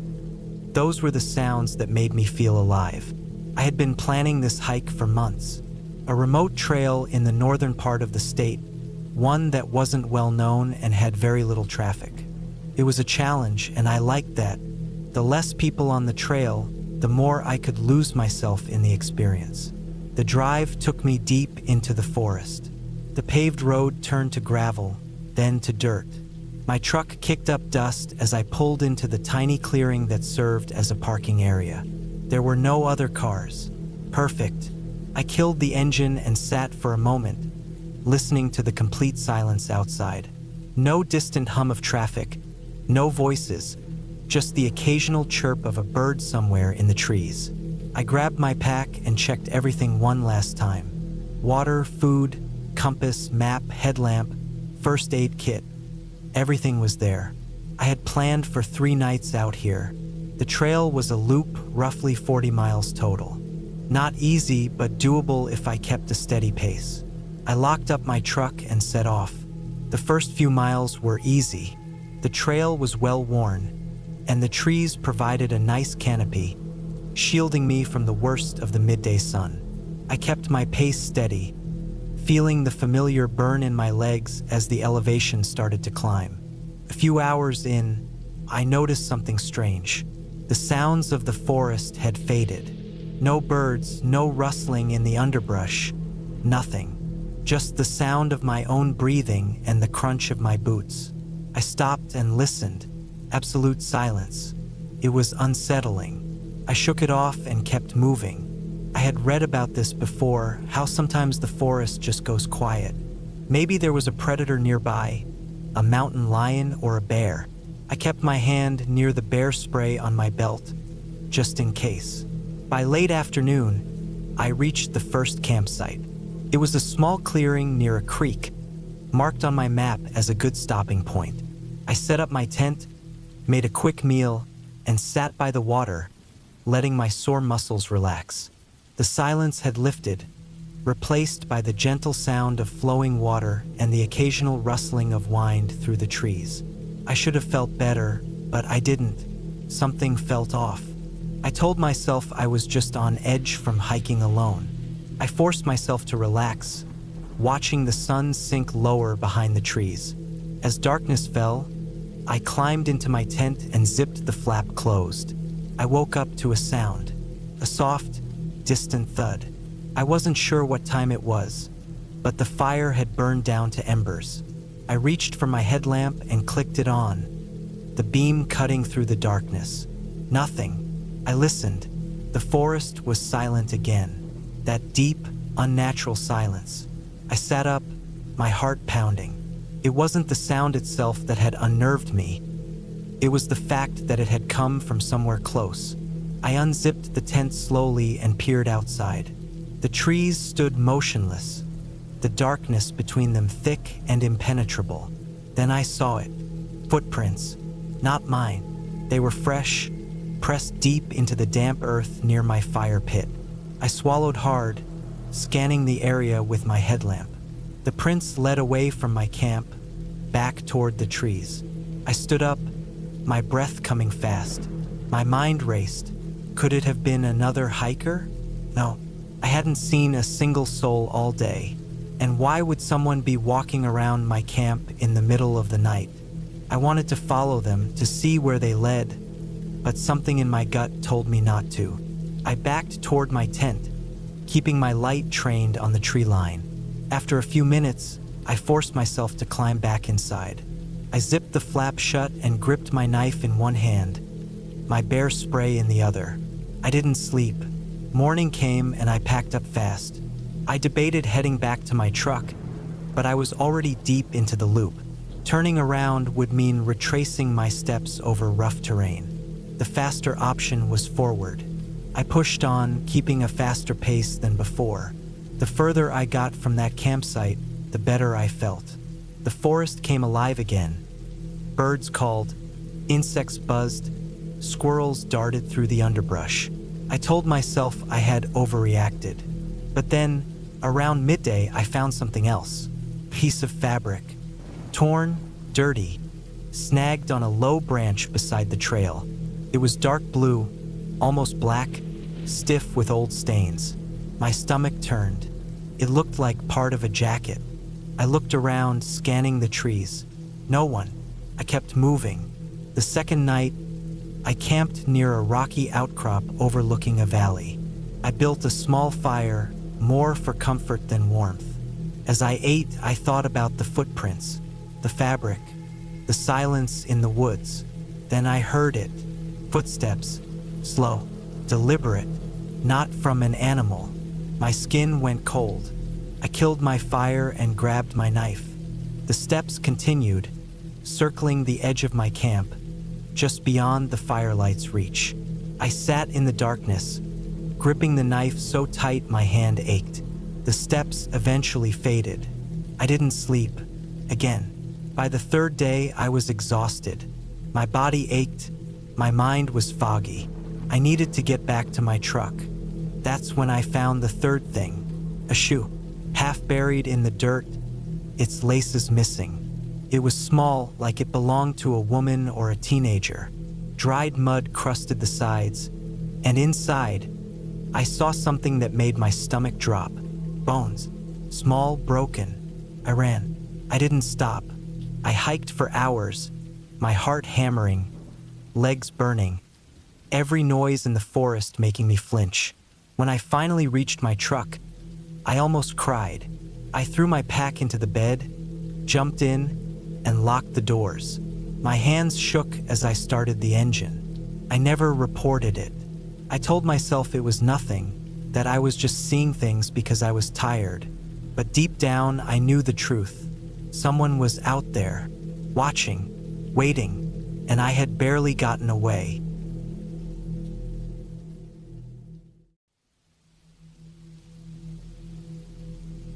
I went on a solo camping trip deep in the Appalachians. I'd been wanting to do a trip like this for years, completely alone. No phone, no distractions, just me and nature. I planned a 4-day trek through a stretch of national forest I'd never been to before. I had my gear, my maps, my food, everything planned down to the smallest detail. I thought I was ready. The first day was perfect. The hike in was quiet, the air crisp with that late October chill. The leaves had turned, and the whole forest was a mix of orange, red, and gold. I made it about 8 miles in before setting up camp near a creek. There was no one around. I hadn't seen another person since I left my truck at the trailhead. Just me, the trees, and the sound of running water. That night, I slept like a rock. Woke up to the sun filtering through the trees, feeling refreshed, excited for the next stretch. I packed up and hiked another 10 miles, deeper into the forest. This part of the trail wasn't well traveled. The path was overgrown, barely visible in some places. By the time I set up my second camp, I felt like I was the only person for miles. The first strange thing happened that night. I was in my tent, reading by headlamp, when I heard something outside. It wasn't an animal. I know what deer and raccoons sound like. This was deliberate. Slow, careful footsteps moving around the edges of my camp. I turned off my light and listened, heart hammering. The steps stopped. Silence stretched on for so long I started to think I imagined it. Eventually, I fell asleep. The next morning, I found footprints in the dirt around my tent. Human footprints. They weren't mine. The treads didn't match my boots. My stomach dropped. Someone had been out there walking around my camp while I was sleeping. I told myself it was just some lost hiker. Maybe they saw my fire and came to check it out, then left. That made sense, right? I kept going. The third day, the trail was almost non-existent. I had to keep checking my map and compass to make sure I was still on course. The silence out there was different, thicker, like the forest was holding its breath. I started getting this nagging feeling that I was being watched. That night, I built my fire bigger than usual, hoping the light would keep whoever was out there away.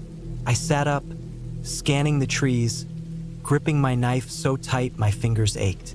I didn't hear anything this time, but I couldn't shake the feeling. My skin crawled like there were eyes on me, just out of sight. I barely slept. Every little noise had me snapping awake. The wind through the trees, a branch cracking in the distance, my own breathing. At first light, I packed up and started moving fast. I was supposed to stay one more night, but I decided to hike straight back to my truck. 23 miles in one day would be brutal, but I didn't care. I just wanted to get out. About 5 miles from where I camped, I found something that stopped me cold. A little clearing just off the trail. In the center, a pile of bones. Not animal bones, human bones. Cleaned, picked dry. A skull sitting right on top, empty eye sockets staring at me. I ran. I don't know how long, how far, but I ran until my lungs burned and my legs felt like they would give out. I didn't stop to rest. Every snap of a branch, every rustle of leaves had me whipping my head around. I felt exposed, like at any second something was going to reach out from the trees and pull me in. By the time I reached my truck, it was almost dark. My legs were shaking so badly I barely managed to climb inside. I locked the doors, started the engine, and peeled out of there like the devil himself was behind me. I didn't stop until I hit the nearest town. I checked into a motel, locked the door, and sat under the shower until the water ran cold. I called the police, told them everything. They sent a couple of officers to meet me. I showed them on the map where I'd been, described what I found. They said they'd send someone out to check. They never found it. No bones. No clearing. Nothing. I know what I saw. I know it was real. But they looked at me like I was crazy. One of them even suggested I was dehydrated, imagining things. I haven't been back in the woods since. I don't think I ever will. I don't think I'll ever go camping again. Not after what happened last summer. It was supposed to be a quiet weekend in the woods, just me and nature. But things went wrong in ways I still can't fully explain. There were no ghosts, no monsters. Just the kind of horror that comes from knowing how close you can come to death when you're completely alone. I picked a spot deep in the mountains, far from any towns or even other campsites. That was the whole point. I wanted to be isolated, away from noise, away from people. I found a stretch of dense forest near a small, slow-moving river. The trees were thick, their branches intertwined like fingers, and the air smelled of pine and damp earth. It was perfect, or so I thought. The first day went fine. I set up my tent near the river, got a small fire going, and spent the evening cooking a simple meal and listening to the distant sounds of the forest. Birds, insects, the occasional rustle of something in the underbrush, normal stuff. I went to sleep feeling relaxed, completely unaware of what was coming. I woke up in the middle of the night to the sound of something moving outside my tent. Not just moving, pacing. Heavy, deliberate footsteps circling around me. I held my breath, listening. It wasn't an animal. I've been in the woods enough to know what a deer or a raccoon sounds like. This was different. 2 feet, slow, purposeful. My skin prickled. I grabbed the knife I always keep in my tent and sat up as quietly as I could. The footsteps stopped. Silence stretched so long I started to wonder if I had imagined the whole thing. But then, just as I was about to lie back down, I heard it again. Closer this time. The sound of a foot pressing into dirt right outside my tent. Whoever it was, they were standing just inches away from me, separated only by a thin sheet of fabric. I didn't move. My heart pounded so hard I thought whoever was out there would hear it. I waited and waited. Then, just like that, the footsteps retreated. Slow at first, then fading into the distance. I stayed up the rest of the night, knife in hand, listening. But nothing else happened. By morning, I convinced myself it had been an animal after all. Maybe a bear walking on its hind legs. Maybe a trick of my tired mind. I forced myself to shake it off and went about my day, hiking and gathering firewood. I refused to let fear ruin my trip. But something about the forest felt different. The silence felt heavier, like the trees were holding their breath. That night, I built a bigger fire and made sure my knife was within reach before going to bed. I told myself it was just paranoia, but deep down I knew better. Sometime in the night, I woke up again. This time there was no sound, just an absence. The usual chirping of insects, the rustling of small animals, gone. The forest had gone completely silent. If you've ever spent time in the woods, you know that's not normal. Nature doesn't just stop. The silence pressed in on me, making my skin crawl. Then came the breathing. Soft, steady, just outside my tent. Slow inhales, slow exhales. I froze. It was close. Closer than before. I couldn't see anything in the pitch black of my tent, but I could feel it.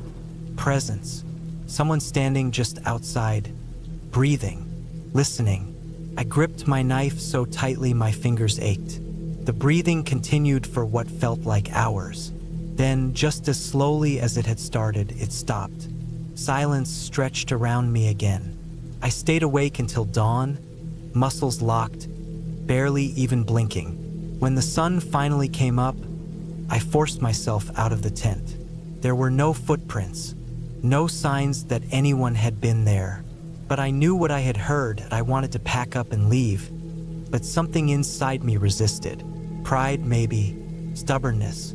I had planned for a 3-day trip, and I wasn't about to let fear cut it short. So I stayed. I forced myself to act normal, but the feeling of being watched never went away. Every time I turned my back, I felt eyes on me. Every rustling branch made my pulse spike. By the time night fell, I was on edge, exhausted but unwilling to sleep. Then the worst thing happened. I had been sitting by the fire, staring into the flames, when I heard a sound that made my blood turn to ice. My own voice. From somewhere in the trees, I heard myself whisper my own name. My breath caught in my throat. My whole body turned rigid. The voice came again, just a little closer. My own voice, whispering my name, drawn out, like a taunt, like a dare. I jumped to my feet, knife in hand. My fire crackled, casting flickering shadows all around me, but I couldn't see anything beyond the light. My ears strained, waiting. Then silence. Nothing moved. Nothing breathed. I don't remember making the decision to run, but suddenly I was grabbing my pack, stuffing it with whatever I could reach. My hands shook so badly I could barely zip it shut. I doused the fire, grabbed my flashlight, and started down the trail, heart hammering. I didn't care if it was the middle of the night. I was getting out, and I walked fast, too fast, tripping over roots and stumbling in the dark. My flashlight beam bounced wildly. I didn't look back. I didn't want to see. Then, about a mile from my campsite, I saw it. The figure, standing in the middle of the trail, facing me. My flashlight caught only glimpses. A body tall and thin, clothes dark and indistinct. No face, just a black void where a face should be. I stopped. My breath came in sharp gasps. My mind screamed at me to run, but my legs locked in place. The figure stood motionless, watching, waiting. Then, slowly, it took a step forward. Something in me snapped. I turned and ran, crashing through the trees, not caring if I made noise, not caring where I was going as long as it was away. Branches whipped at my face. My lungs burned, but I didn't stop. I didn't look back. I don't know how long I ran. Time blurred. All I know is that eventually, I burst onto a dirt road, a road I didn't even remember seeing on the way in. And by some miracle, headlights appeared in the distance. I ran into the middle of the road, waving my arms like a madman. The truck skidded to a stop. The driver was an older man, eyes wide as he took me in, covered in dirt, scratched up, shaking. I don't even remember what I said to him, only that he let me into the truck and drove me the hell out of there. I never went back, never even looked up that area on a map. I don't want to know what I saw, what followed me in those woods. I just know that I'll never go camping again. Some things you don't need answers for. You just need to survive. I had been planning the camping trip for weeks. Just a solo weekend in the middle of nowhere, away from the noise, away from people. I needed it. My job had been running me into the ground, and I was tired of the endless routine. I wanted to wake up to silence, the sound of the wind through the trees, the crackle of a fire, nothing else. No stress, no deadlines, just me and nature. I picked a spot deep in the forest, far from any campsites, a place where no one would bother me. It was an old trail, barely used, but it led to a small clearing by a lake. I had found it on an old map online and marked it as my destination. It was supposed to be perfect, secluded, peaceful. The first day was normal. The drive was long, but I liked that. It gave me time to clear my mind. When I finally arrived at the small dirt road that led into the woods, I felt a sense of relief.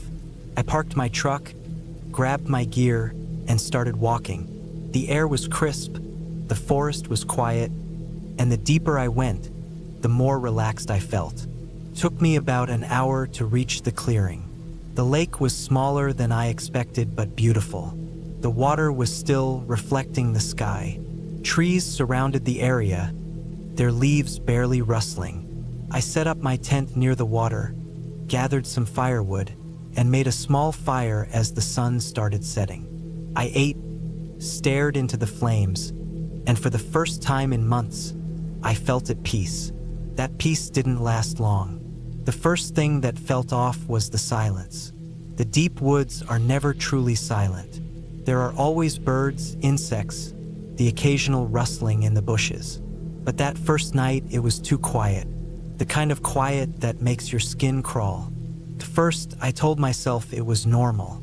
Maybe the wildlife here was just different. Maybe they settled down early.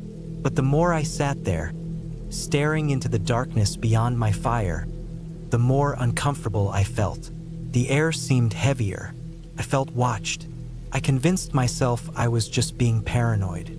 It was my first solo trip this deep into the woods, after all.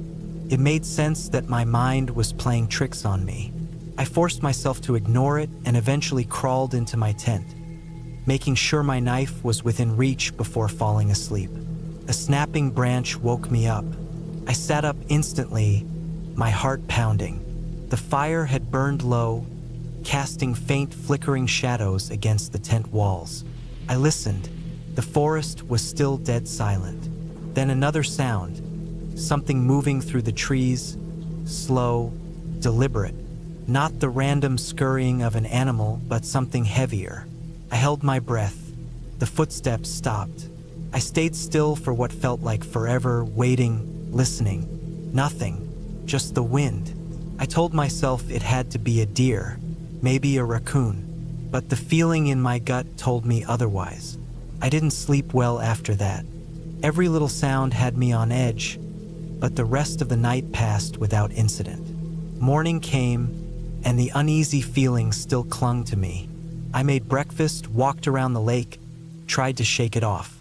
The sun was bright, the trees swayed lazily. Everything looked normal, but I couldn't shake the feeling. That's when I noticed the footprints.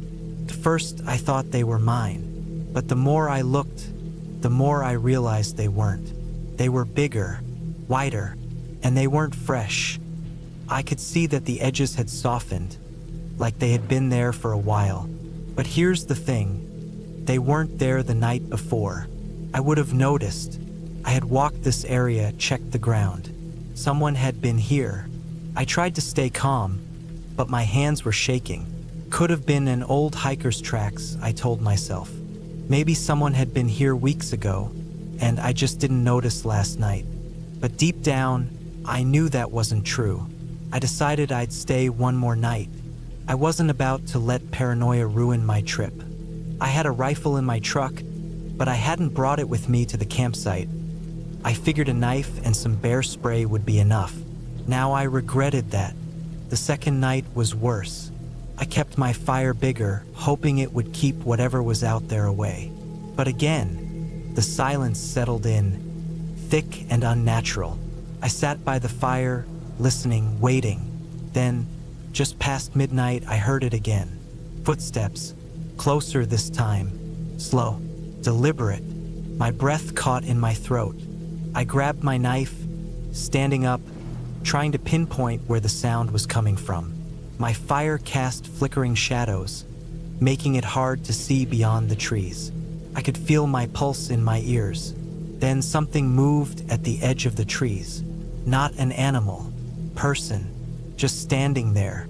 I couldn't make out a face, just the outline of someone standing between the trees, watching, not moving, just there. I didn't call out. I didn't want to know what would happen if I did. Instead, I did the only thing I could think of. I grabbed my flashlight, turned it on, and aimed it directly at them. Nothing. No one was there. My stomach twisted. I know what I saw. There was someone there.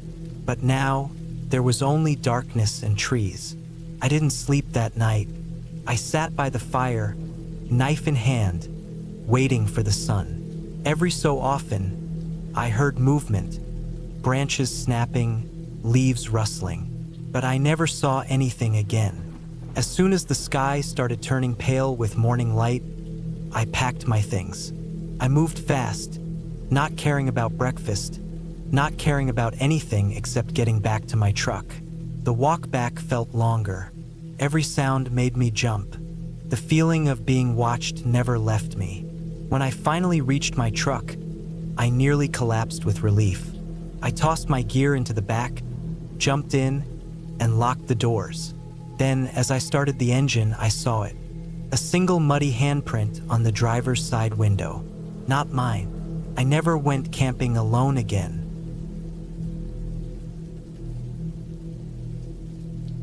I had planned the hike for weeks. I wanted to go alone. Not because I was antisocial, but because I needed the quiet. Life had been too loud lately. Work, city noise, endless notifications on my phone. I just wanted a break from everything. So, I picked a trail that wasn't too popular. One that stretched deep into the mountains, far from any town. A full 2-day hike in one night camping, then a 2-day hike back. The first day started smooth. The air was crisp, and the smell of pine and damp earth filled my lungs. I felt alive. My pack was heavy, but I was used to it. My boots crunched against the dirt, and the occasional bird chirp made me feel at ease. The deeper I went, the more peaceful it became. No cars, no people, no distractions. Just me and the trail. By midday, I stopped at a creek to refill my water bottle and eat some trail mix. I checked my map. The route was straightforward, following the ridgeline before dipping into a valley where I planned to set up camp. No cell service, but I expected that. I had a GPS device just in case. As I hiked on, I noticed how empty the forest felt.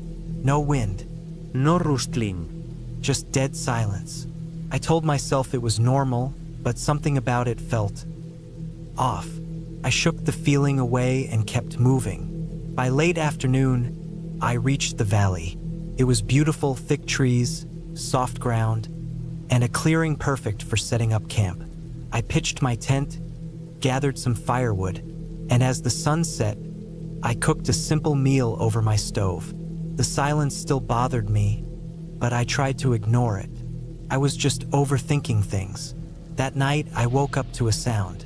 Not an animal noise, not the wind. It was a click, like a small rock being knocked against another. I held my breath, listening. It happened again. Click, then silence. I sat up slowly, heart pounding. My flashlight was within reach. I grabbed it and clicked it on, shining it outside my tent. Nothing, just trees and darkness. I told myself it was probably a small animal. A raccoon, maybe. I forced myself to lie back down, but I barely slept. Morning came and I felt stupid for being so paranoid. I packed up quickly, ready to keep moving. The next section of the trail led through dense forest, climbing towards a higher ridge. As I walked, I noticed something strange. Small rock piles along the side of the trail, stacked carefully, not natural, like someone had placed them there. I stopped, looking around. The silence was back. No birds, no wind, just stillness. A chill ran through me. I tried to brush it off and kept walking, but my mind was racing. Had someone else been out here? I hadn't seen a single person since I started the hike. Who would bother making rock piles in the middle of nowhere? I pushed on, climbing higher. The further I went, the more uneasy I felt. The trees seemed wrong, too still, too quiet. Then I saw it, a set of footprints in the dirt. Not fresh, but not old either, and not mine. Someone had walked this trail recently. My stomach tightened. I wasn't alone. I kept moving faster now. My plan was to reach the next clearing by noon, but my nerves were getting to me.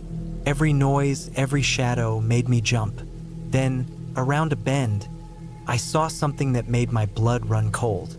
A backpack, torn open, stuff scattered around, clothes, a ripped sleeping bag, a broken tent pole, and no sign of the owner. I stood there, frozen. My instincts screamed at me to turn back, but I was deep in the trail now. If I turned back, I'd be retracing my steps through whatever had caused this. If I went forward, at least I'd be heading towards civilization.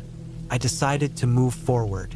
I forced myself past the abandoned gear, my senses on high alert. Every step felt heavier. The ridge was steep, but I pushed on, lungs burning. Then, just as I reached the top, I saw something ahead that made my heart hammer in my chest. A figure, far down the trail, just standing there, not moving, just watching. Couldn't make out details. They were too far, but they were real. Person, out here in the middle of nowhere, standing in the middle of the trail. I didn't know what to do. My body screamed at me to run. But where? If I ran back, I'd be going towards the abandoned gear, towards whatever had happened back there. I took a step forward. The figure didn't move. I took another. Still nothing. My pulse pounded in my ears. Then I blinked, and they were gone. I stood there, breathless. My brain couldn't process what I'd just seen. There was nowhere to go, nowhere to disappear to that fast. But the trail ahead was empty. I didn't waste another second. I walked as fast as I could, not running. Running would make noise. I wanted to be silent, invisible. For the next hour, I moved nonstop, checking behind me every few minutes. Nothing. The forest stayed silent, but the fear never left. By the time I saw the first sign of a ranger station, I almost collapsed from relief. I stumbled towards it, hands shaking. When I got inside, I told the ranger what I'd seen. The abandoned gear, the figure, the silence. His face darkened. He listened carefully, then nodded. "We'll send someone to check it out." That was it. No shock, no disbelief. Just a nod, like he'd heard it before. I left that day, never looking back. But something tells me that whatever is out there, in that forest, doesn't want to be found. And whoever left that backpack behind never made it out. I should have turned back the moment I lost the trail. It started as an ordinary solo hike. I had picked a remote trail deep in the mountains, one I had found on a blog about lesser-known hiking routes. It was supposed to be a quiet, challenging route with great views at the top. I packed light but enough to be safe: water, a few protein bars, a small first aid kit, and my GPS watch. I made sure my phone was fully charged before I left, though I knew I wouldn't have service for most of the trip. The first few hours went smoothly. The trail was narrow but clear, winding through thick trees and steep inclines. The deeper I went, the more isolated I felt. I hadn't seen another hiker since I left my car, but that was expected. I liked the solitude. That's why I hiked in the first place. About 3 hours in, I noticed something strange. The path, which had been well-worn and obvious, started fading. Grass and small bushes covered parts of it, as if no one had walked here in a long time. I checked my GPS. It still showed I was on track. Maybe the blog was outdated. Maybe this route wasn't as popular as it used to be. I kept going, pushing through the overgrowth. The air was thick with the smell of damp soil and pine. The deeper I went, the harder it became to tell where the trail was.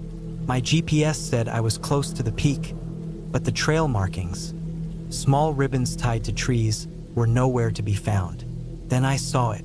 A single shoe. It was old, torn, and half buried in the dirt. My first thought was that someone had lost it. But as I looked around, something felt off.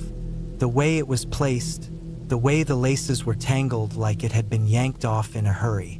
I shook it off and kept moving. The trees were denser now, and the sky had turned a dull gray. The sun was starting to lower. I hadn't reached the peak yet, but I decided to turn back. It wasn't worth getting stuck out here after dark. That's when I realized I didn't know which way to go. The overgrowth had swallowed any sign of a trail. The trees all looked the same, and my GPS, which had been tracking my route, showed a jumbled mess of lines. I took a deep breath. I had trained for this. Stay calm, Retrace your steps, look for landmarks. But nothing looked familiar. I walked in one direction for 10 minutes, but the more I walked, the deeper the forest seemed to stretch. I turned back, trying another path, but I ended up at the same spot with the shoe.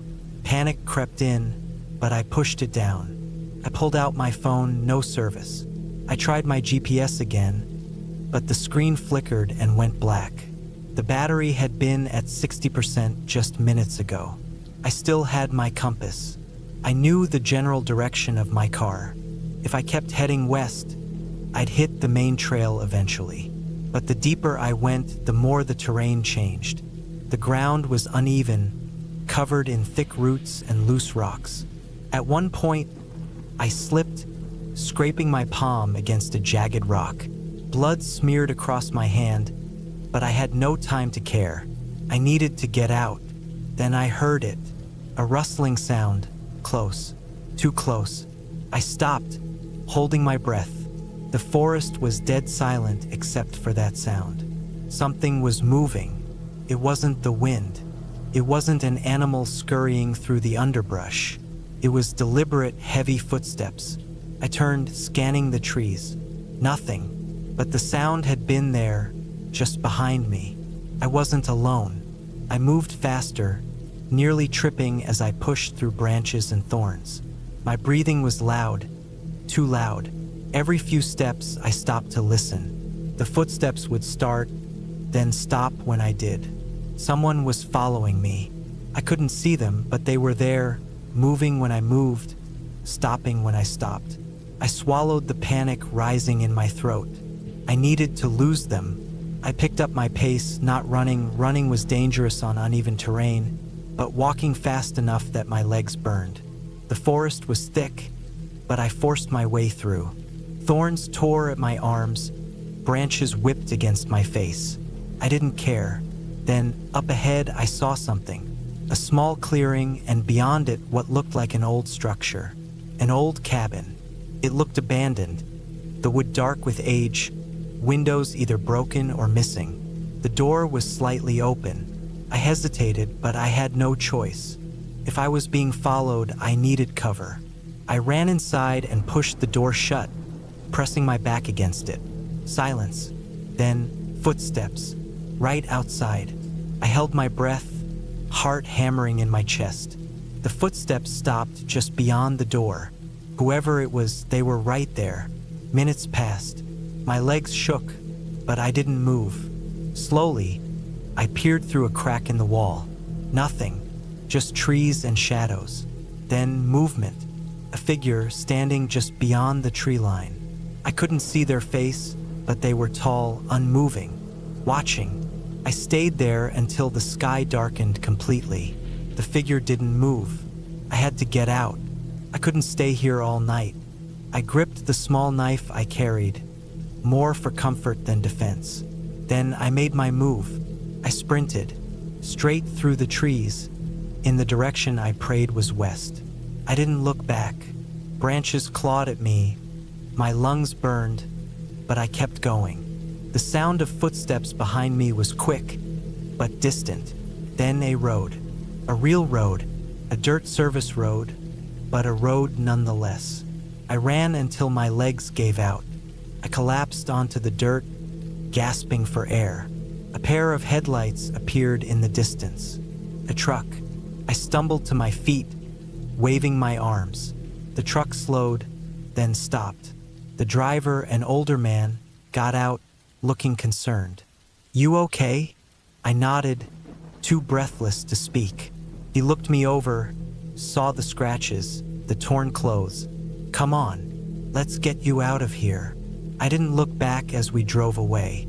I didn't want to see if something or someone was still standing in those trees. I never found out who it was. I never found that trail again, and I never hiked alone after that. I checked my watch.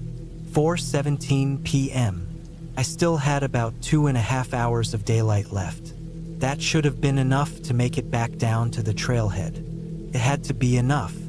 I had started my solo hike early that morning. my backpack loaded with essentials: water, protein bars, a light jacket, my pocket knife, and a small first aid kit. I had mapped out my route in advance, an out-and-back trail leading up to a ridge with a stunning overlook.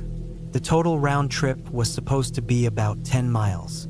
I had done longer hikes before, so I figured this would be a nice, challenging but manageable trek. I was wrong. The first half of the hike had been uneventful. The trail was well marked, winding through dense pine forests, gradually ascending as it followed the natural contours of the land. I passed a couple of hikers in the early hours, exchanged polite nods, and then found myself alone with the sound of my boots crunching against the dirt.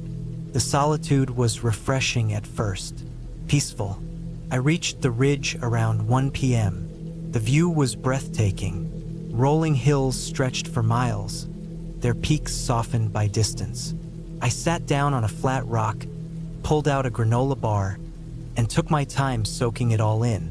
There was no rush, at least that's what I thought.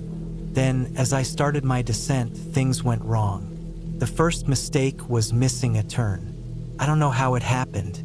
One moment I was on the trail, the next I was pushing through thick underbrush trying to relocate it. My GPS wasn't helping. The tree cover was too thick, and my phone's compass was bouncing between different directions. I wasn't worried at first. I had a good sense of direction. I had hiked alone before, but the more I walked, the more uncertain I became. I wasn't seeing any familiar landmarks. No blazes on trees, no well-worn path, just endless forest stretching in every direction. I doubled back, hoping to retrace my steps, but somehow, that only made things worse. The second mistake was ignoring my gut. I should have stopped and tried to get my bearings properly. Instead, I kept moving, convinced I could figure it out. The ground was getting uneven, sloping downward. That was bad. I knew the trail had stayed relatively level after the ridge. If I was going downhill too much, it meant I was heading the wrong way. I stopped and took out my map, tried to match the contours of the land to what was on paper. But maps can't show you the real feel of a place. They don't capture the density of the trees, the way the light shifts as the sun gets lower, the eerie silence that settles in when you're truly alone. And I was alone, completely. The third mistake was wasting daylight. By the time I admitted to myself that I was lost, the sun had dropped lower than I liked. I could already feel the temperature changing. The warmth of the afternoon was fading, replaced by something sharper, colder. I picked a direction and walked. It wasn't random. I tried to follow the incline, hoping it would lead me back up toward the ridge, where I might be able to spot the trail. But the ground was uneven, littered with fallen branches and hidden rocks. My progress was slow, and then I heard something, a snap. I froze. It was close, too close. A branch breaking underfoot, an animal, person. I scanned the trees, my pulse hammering. Nothing moved. The forest was deathly still, except for the distant rustling of leaves in the breeze. I took a careful step forward. Another sound. This time, behind me, my mind raced through possibilities. A deer, maybe. A bear? No, there would have been more noise, more movement. A mountain lion? I reached for the pocket knife in my pack, though I knew it wouldn't do much good. I kept walking faster now. My boots crunched over dry leaves, but I wasn't focused on my own sounds anymore. I was listening, straining. Then I saw it. Not a person, not an animal. A structure, a small wooden cabin, half hidden between the trees. No smoke from a chimney, no sign of life, but it was old, weathered. The windows were dark, the door slightly ajar. I hesitated. Every instinct screamed at me to stay away, but I had no choice. I needed shelter, needed to stop and figure out my next move before nightfall. I approached slowly. The air around the cabin felt different, heavier, the silence deeper. I pushed the door open just enough to peer inside. Empty, dust-covered furniture, An old wooden table with a single chair, a rusted stove in the corner.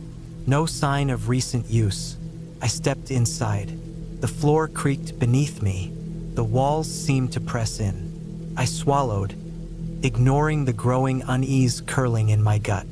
I needed to stay put for a moment, just long enough to check my map again, maybe even wait until morning when I could navigate better in the daylight.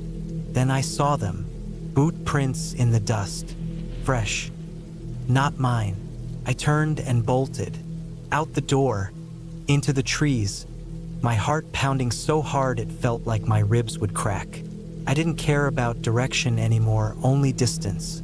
I ran until my legs burned, until my breath came in ragged gasps. Finally, I stopped, bracing against a tree, chest heaving. I listened. Nothing. I forced myself to keep moving, slower now, more careful. The light was almost gone. I couldn't afford another mistake. Then, miraculously, I found it. The trail. A real marked trail. Not the one I had originally taken, but a path nonetheless. Relief hit me like a wave. I followed it, walked for what felt like hours. My legs were numb, my fingers stiff with cold. But eventually, finally, I saw the glow of headlights in the distance. The parking lot, my car. I didn't look back. I don't know who was out there. I don't know who left those footprints in the dust. But I do know one thing, next time I won't be hiking alone.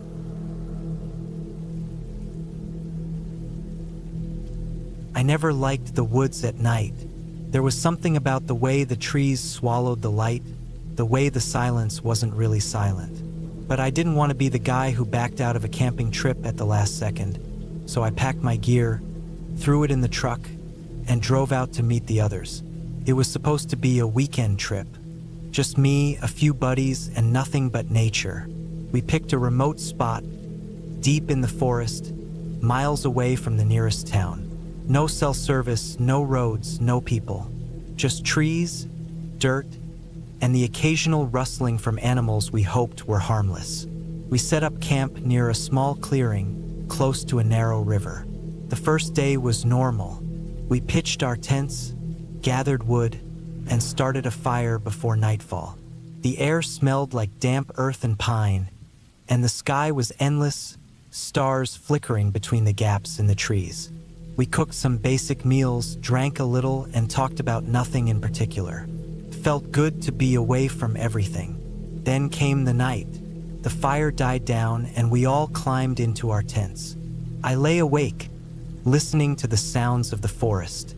The usual things, branches creaking, leaves rustling. But there was something else.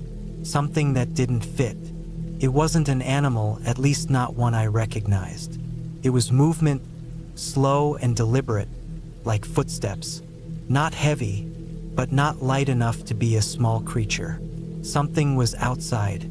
I told myself it was nothing, just paranoia, my mind playing tricks. But then I heard it again, closer this time. A shuffle of dirt, the snap of a twig. My stomach tightened. I held my breath and listened harder, but whatever it was had gone quiet. Too quiet. I don't know how long I stayed awake, but at some point, exhaustion took over. Morning came, and I woke up feeling like I hadn't slept at all. The others were already moving around, making breakfast, joking about who snored the loudest. I almost forgot about the noises. Almost. We spent the day hiking. The deeper we went into the woods, the more unsettling it felt. Something was off. I kept glancing over my shoulder, expecting to see someone standing between the trees, but there was never anything there. Just an eerie stillness that didn't belong. The second night was worse. Started the same fire, food conversation. But this time, when we turned in for the night, I felt it before I heard it. That sensation of being watched. My skin crawled, every instinct screaming at me that something was wrong. Then came the sound, closer than before, a slow, steady crunch of footsteps on dry leaves. I gripped the flashlight next to me and waited. The steps circled the tents, pausing every few seconds. I could hear my heartbeat in my ears, feel the sweat on my palms. I wanted to wake the others, but I didn't dare move. Then, as suddenly as it started, the sound stopped. Morning came, and I forced myself to brush it off. Maybe it had been a deer. Maybe my mind was making it worse than it was. But then we found the footprints. Not animal prints. Not even boots. Bare feet. Dozens of them. Around our tents, near the fire pit. Even by the trees where we had stored our food. Some prints were small, others larger. None of us could explain it. We laughed it off, but it wasn't real laughter. No one wanted to admit how wrong it felt. The third night was the worst. We agreed to keep watch in shifts, but exhaustion got the better of us. At some point, I must have fallen asleep because I woke up to the sound of something scratching against fabric. My tent. I stayed still, barely breathing. The scratching moved, slow and methodical, from one side of the tent to the other. Then it stopped. A few seconds of silence. Then a whisper. Not words, just the faintest breath of sound. Too low to make out. I grabbed the knife I kept in my pack, my hands shaking. Then the tent fabric bowed inward, like someone was pressing a hand against it from the outside. My body went rigid. I wanted to scream, but no sound came out. Then it was gone. I waited until the first light of dawn before unzipping my tent. The campsite looked the same, but the footprints were back. More this time. Closer. That was it. We packed up and left within the hour. No one argued. No one joked. We didn't speak at all until we were miles away, back on paved roads where the world felt normal again. I don't know what was out there. I don't want to know, but I'll never go back. I had been planning this solo camping trip for months. Life in the city had been draining me, and I needed a break. Just me, the woods, and silence. I picked a remote national park, somewhere deep where few people went. I wanted isolation, and I found the perfect spot. A small clearing near a lake, miles away from the nearest marked trail. I packed light but made sure I had the essentials: tent, sleeping bag, food, water, and a satellite phone just in case. The first night was peaceful. The air was crisp, the scent of pine filling my lungs. The only sounds were the occasional rustling of leaves and the distant hoot of an owl. I set up my tent, made a small fire, and ate a simple meal. Felt good to be disconnected, away from everything. The second day, I decided to explore the area. The lake was beautiful, untouched. I followed a small stream that led deeper into the woods. It was mid-afternoon when I found something strange.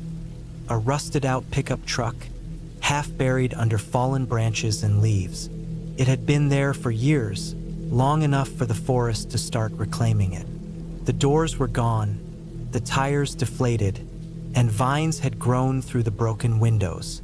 Inside, there were old beer cans, a moldy sleeping bag, and something that made my stomach drop: a single hiking boot covered in dirt.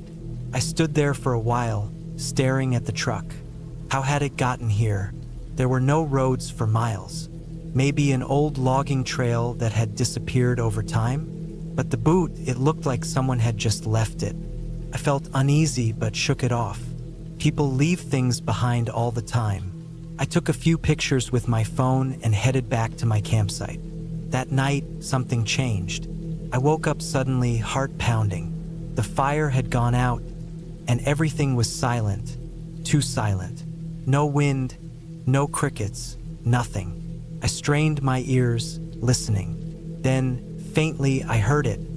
A crunching sound, like footsteps on dry leaves. It was slow, deliberate. My tent was zipped shut, but I could see the faint outline of something moving outside. My heart pounded in my chest. A bear? A deer? But something felt off. I reached for my flashlight, hand shaking. Slowly, I unzipped the tent an inch, just enough to peek out. The fire pit was barely glowing, casting a weak orange light.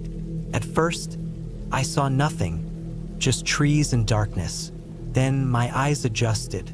A figure stood at the edge of the clearing, half hidden behind a tree. Not an animal. Person. I froze. They didn't move, just stood there, watching. I couldn't see their face, just the outline of a body, tall and thin. My mind raced. Who the hell would be out here in the middle of nowhere? No one knew I was here. I didn't move.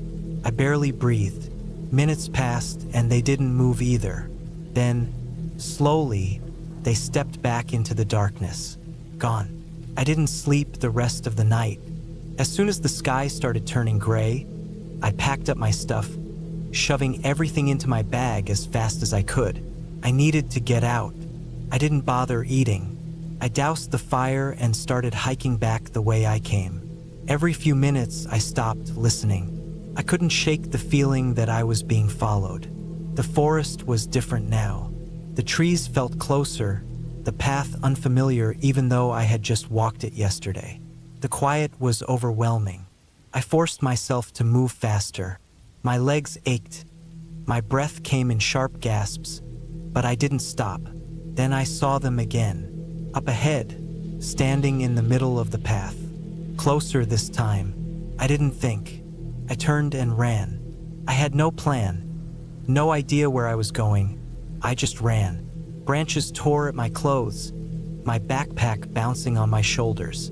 I ran until my legs burned, until my lungs screamed for air. When I finally stopped, I had no idea where I was. The trees all looked the same. I was lost. Panic crept in. I took out my map and compass, trying to figure out my position, but my hands were shaking too much. I forced myself to breathe, think. I had my satellite phone. I could call for help. I reached into my bag, empty. My phone was gone. I don't remember dropping it. I had it when I left camp. Had I lost it while running? Or had someone taken it? The realization sent a cold wave through my body. I wasn't alone. Someone was out here with me. Someone who didn't want me to leave. I had no choice but to keep moving. I picked a direction and walked, forcing myself to stay calm. Hours passed. The sun was setting. I needed to find shelter before dark. Then, in the distance, I saw it. A cabin. Old, abandoned looking, but real. Place to hide. I ran toward it, pushing through the undergrowth. The door was unlocked. Inside, it smelled of damp wood and rot. Dust covered every surface.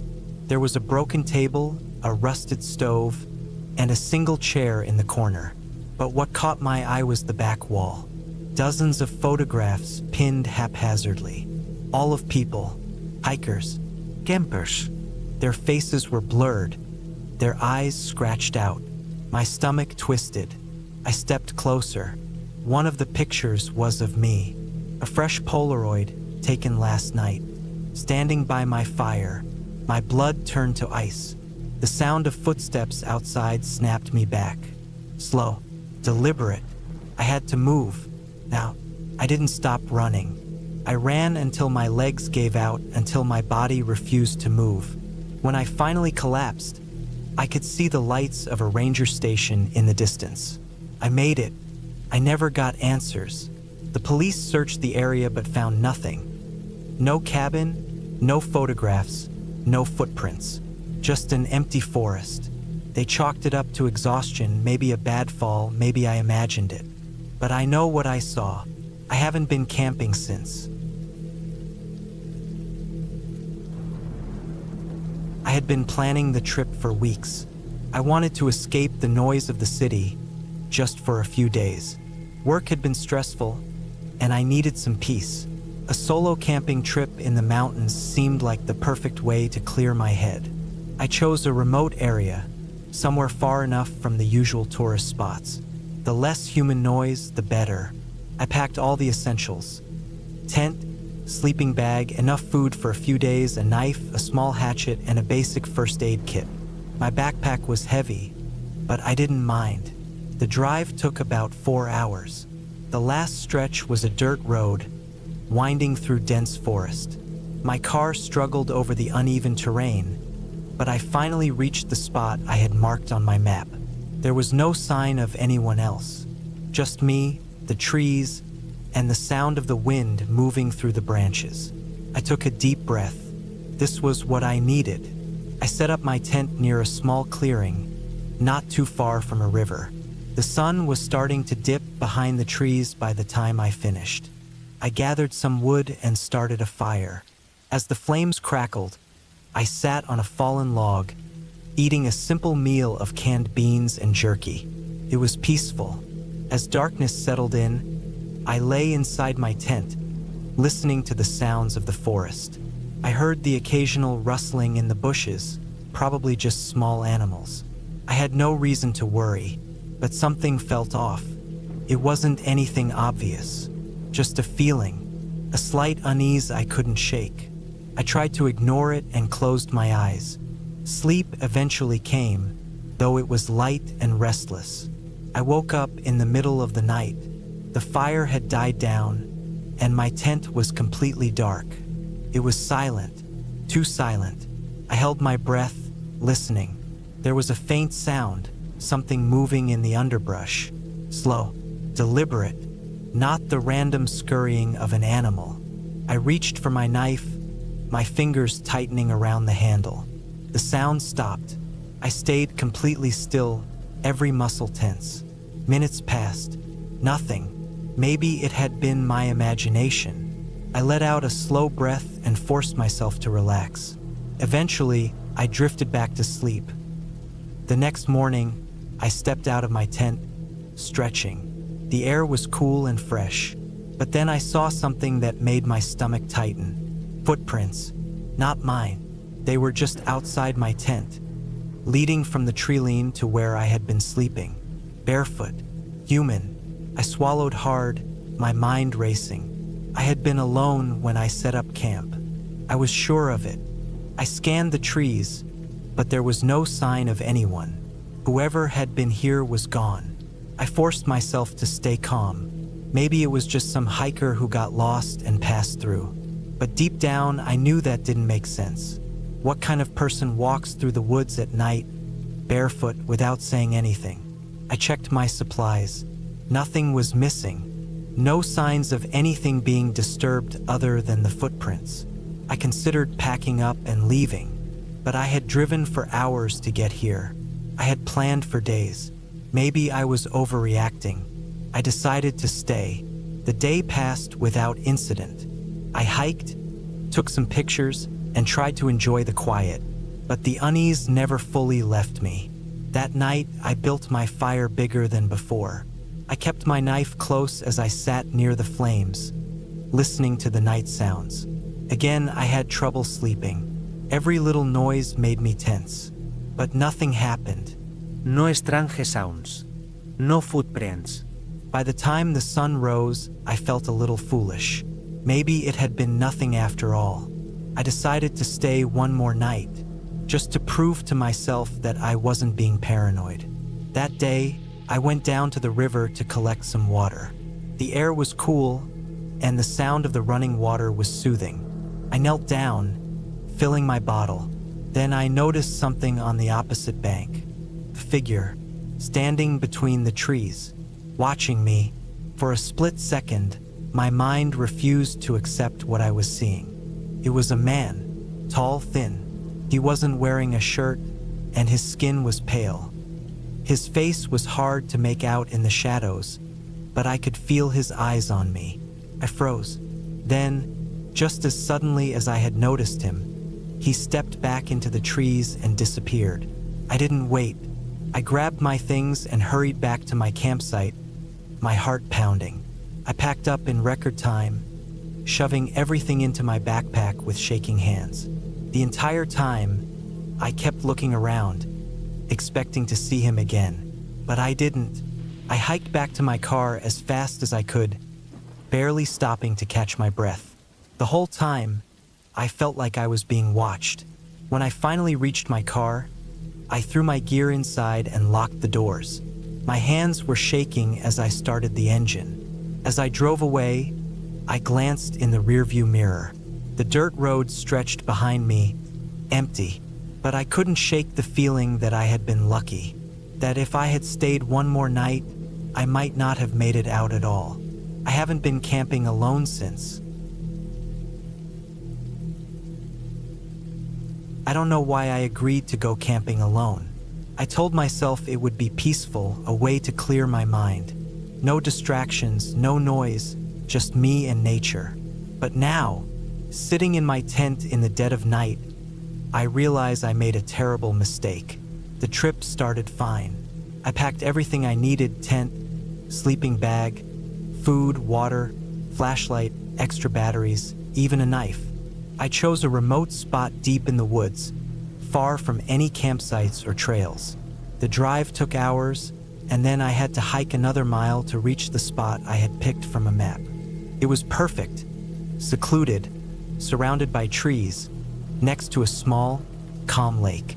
I set up camp, gathered wood, and built a fire as the sun went down.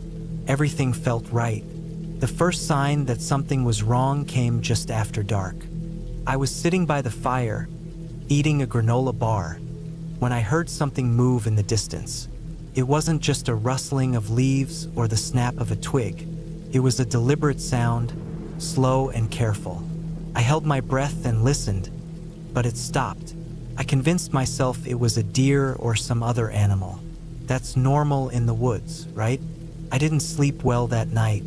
Every small sound made my heart race.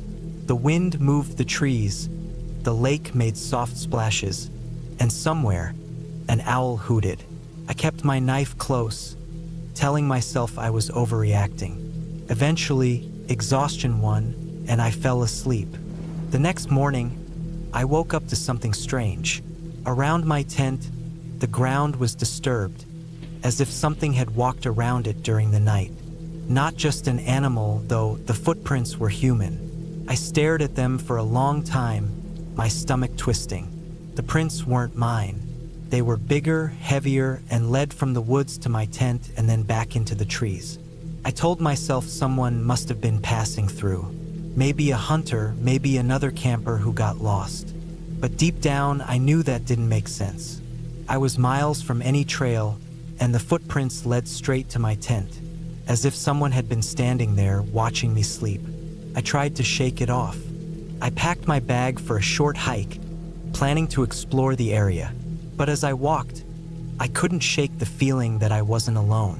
I kept stopping, listening, glancing over my shoulder. Nothing, just trees and silence. But my gut told me something was off.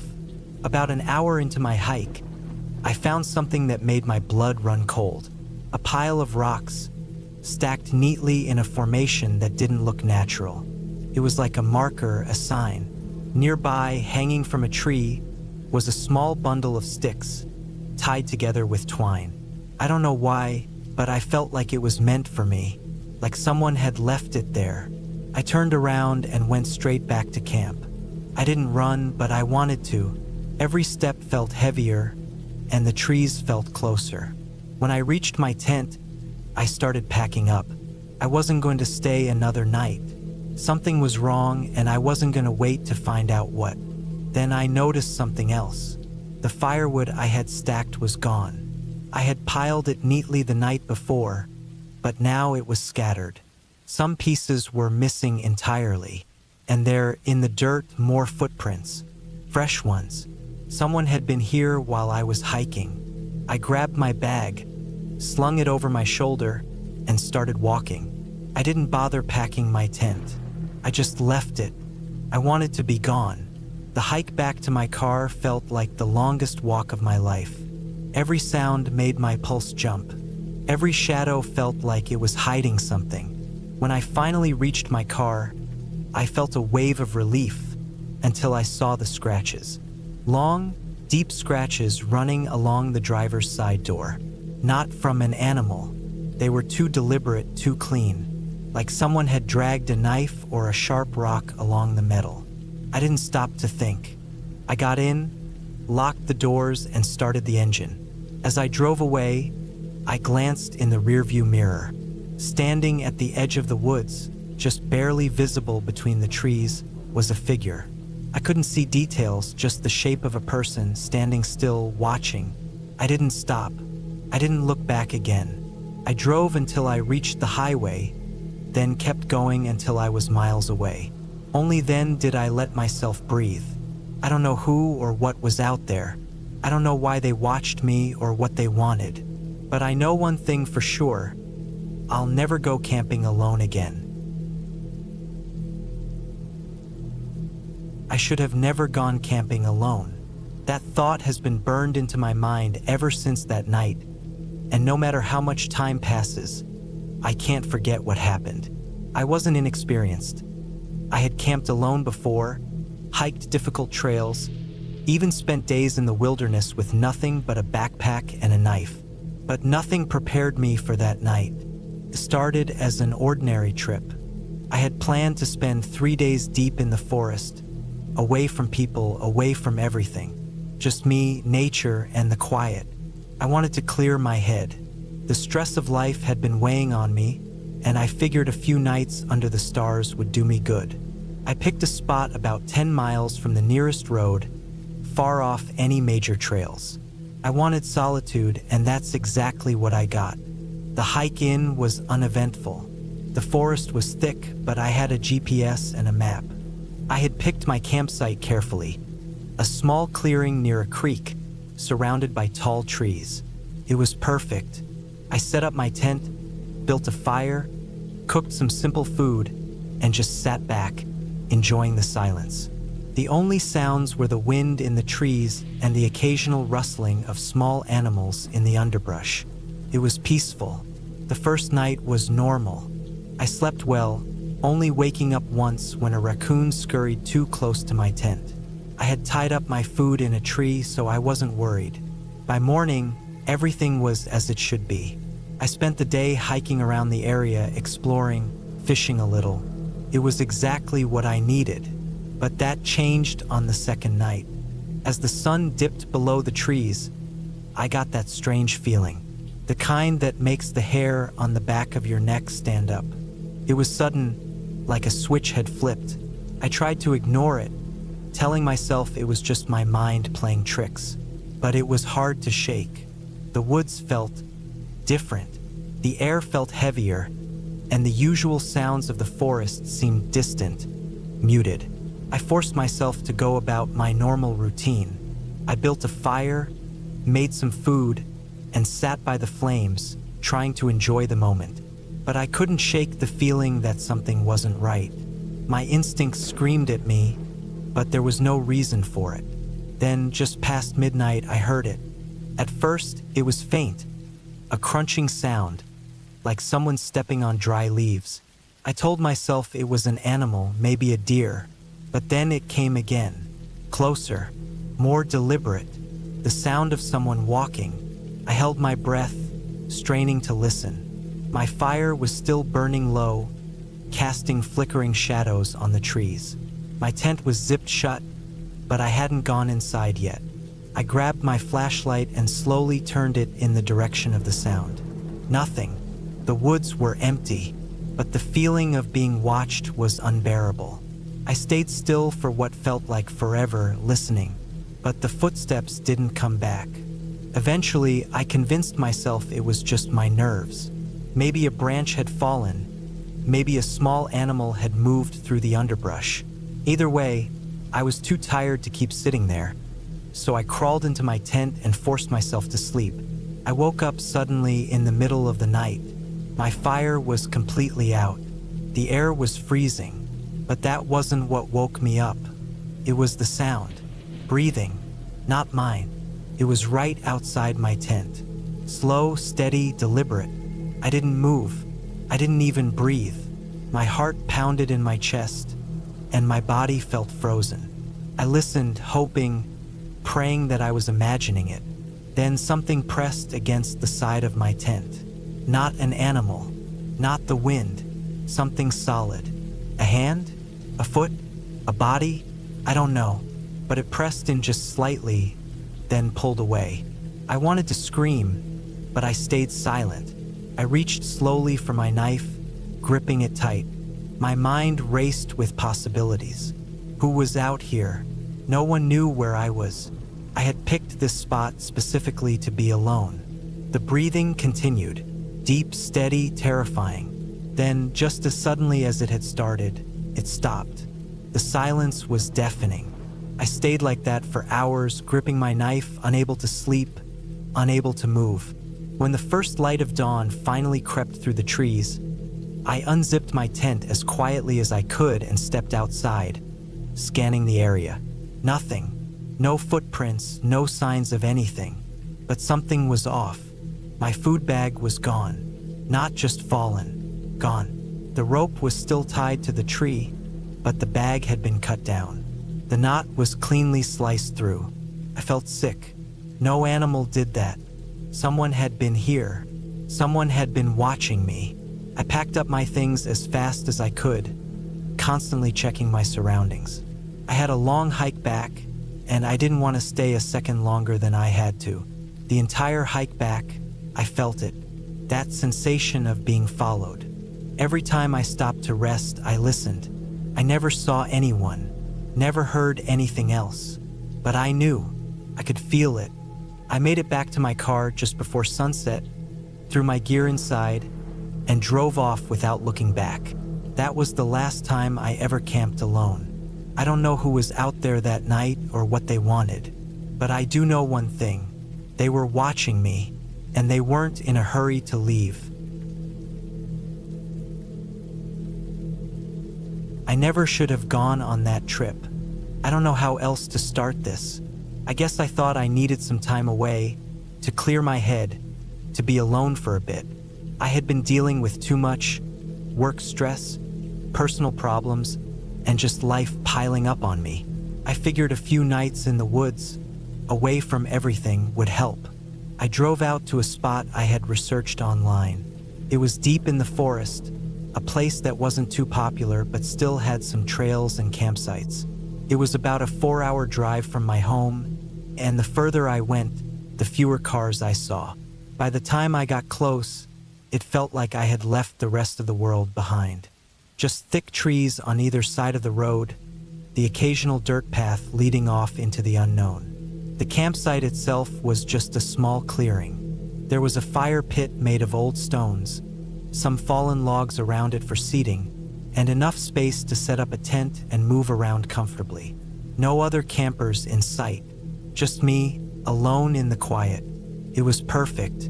The first night was peaceful. I set up my tent, collected some wood, and built a fire before the sun went down. The air was cool but not too cold. I ate, sat by the fire, and listened to the sounds of the forest. Crickets, the occasional rustling in the brush, the distant call of an owl. It was nice. At some point, I crawled into my tent and fell asleep. I don't know what time it was when I woke up, but something had pulled me out of my sleep. I lay there listening. The fire outside had died down to just glowing embers. The woods were silent, too silent. Felt wrong. I had spent enough time outdoors to know that the forest was never completely quiet. There was always something moving, an animal, an insect, whined through the trees. But now nothing, just a heavy, suffocating silence. I told myself it was fine. I was just overthinking it. I tried to go back to sleep, but I couldn't shake the feeling that something was off. I lay there, staring at the thin fabric of my tent, barely breathing. Then I heard it. Footsteps.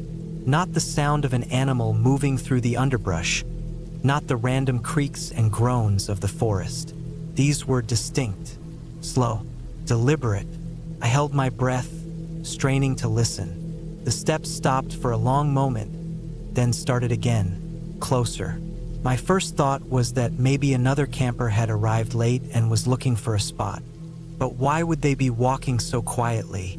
Why would they be sneaking? I reached for my flashlight, hesitating before turning it on. My hands were shaking.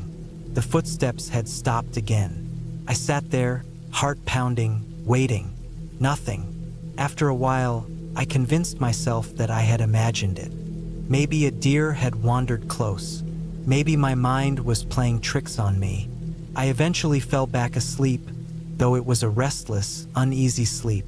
The next morning, everything seemed normal again. The sun was out, birds were chirping, and the fear from the night before felt ridiculous. I told myself I had just been on edge, that the silence of the forest had freaked me out. I spent the day hiking, exploring the trails, and enjoying the solitude. By the time I returned to my campsite, the sun was already starting to dip behind the trees. I built another fire, ate, and tried to shake off the lingering unease from the night before. But when night fell, the silence returned. It happened again. The footsteps, slow, careful, closer this time.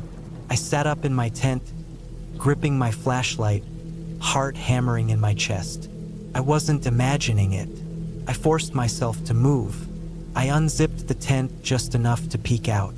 My fire had burned low again, just faint embers casting a weak glow. The woods beyond were black. I scanned the area, holding my breath. Nothing, but the feeling was still there.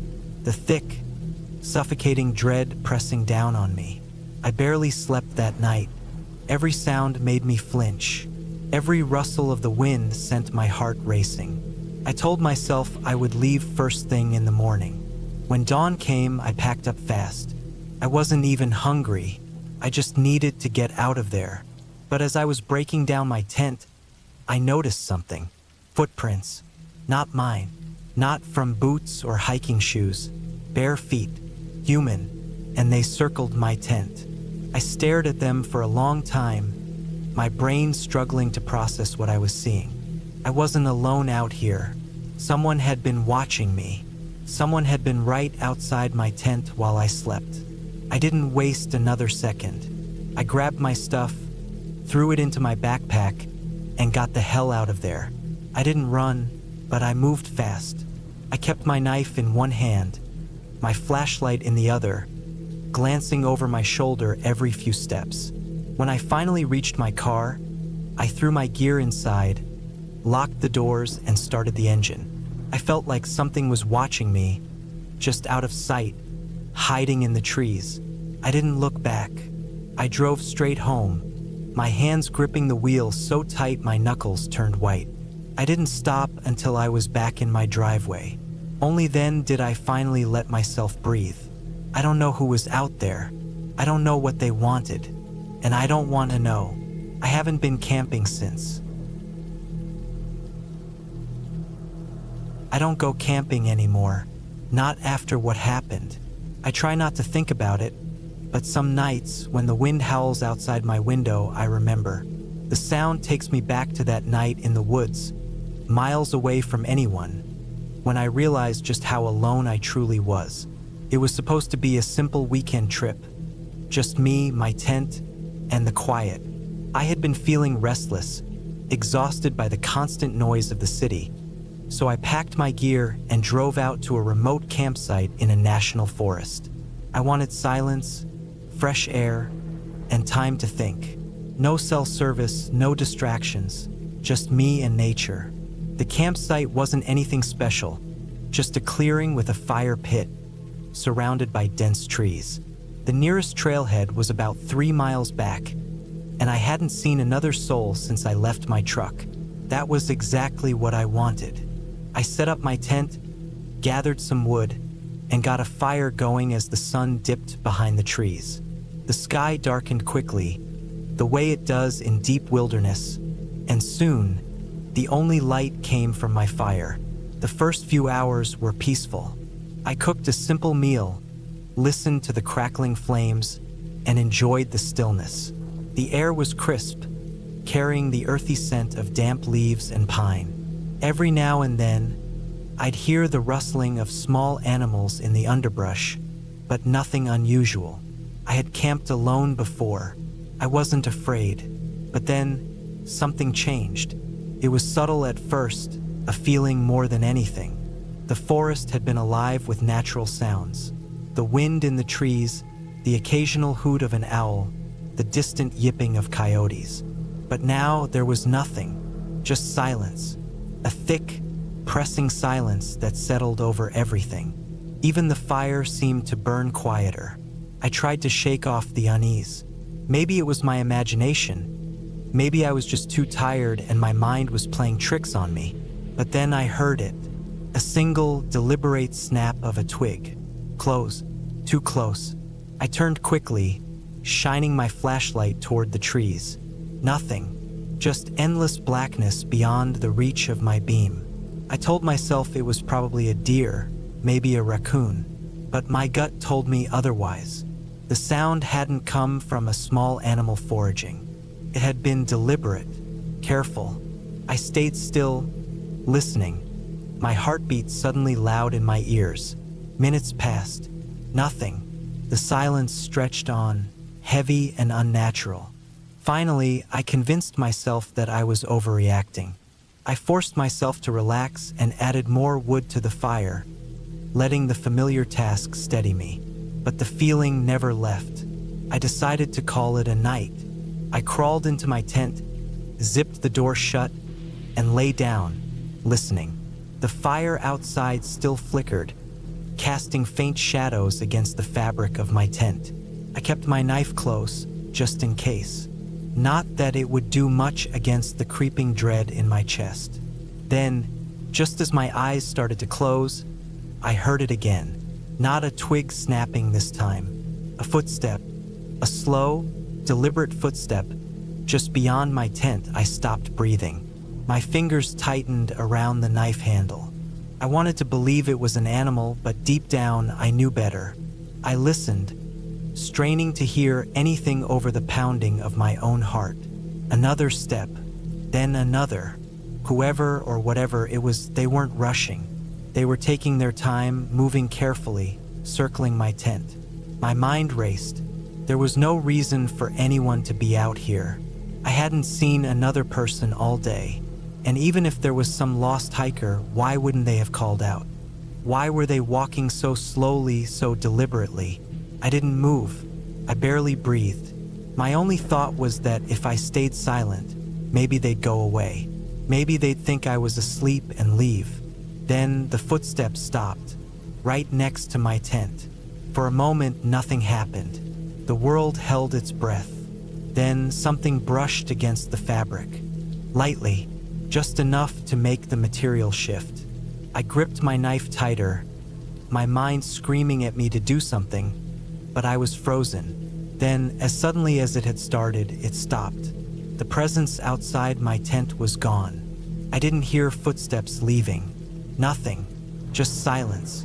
The kind that settles deep into your bones. I don't know how long I lay there, paralyzed, listening to nothing. Minutes? Hours? Felt like forever. But eventually, exhaustion won. I must have drifted off at some point because when I woke up, the fire was out and the sun was just beginning to rise. The world felt normal again, but I knew better. I stepped outside carefully, my muscles stiff from tension. The clearing looked the same as before, but then I saw them. Footprints. They weren't mine. They were bigger, heavier, and they circled my tent. I followed them with my eyes, my stomach twisting. They didn't just circle.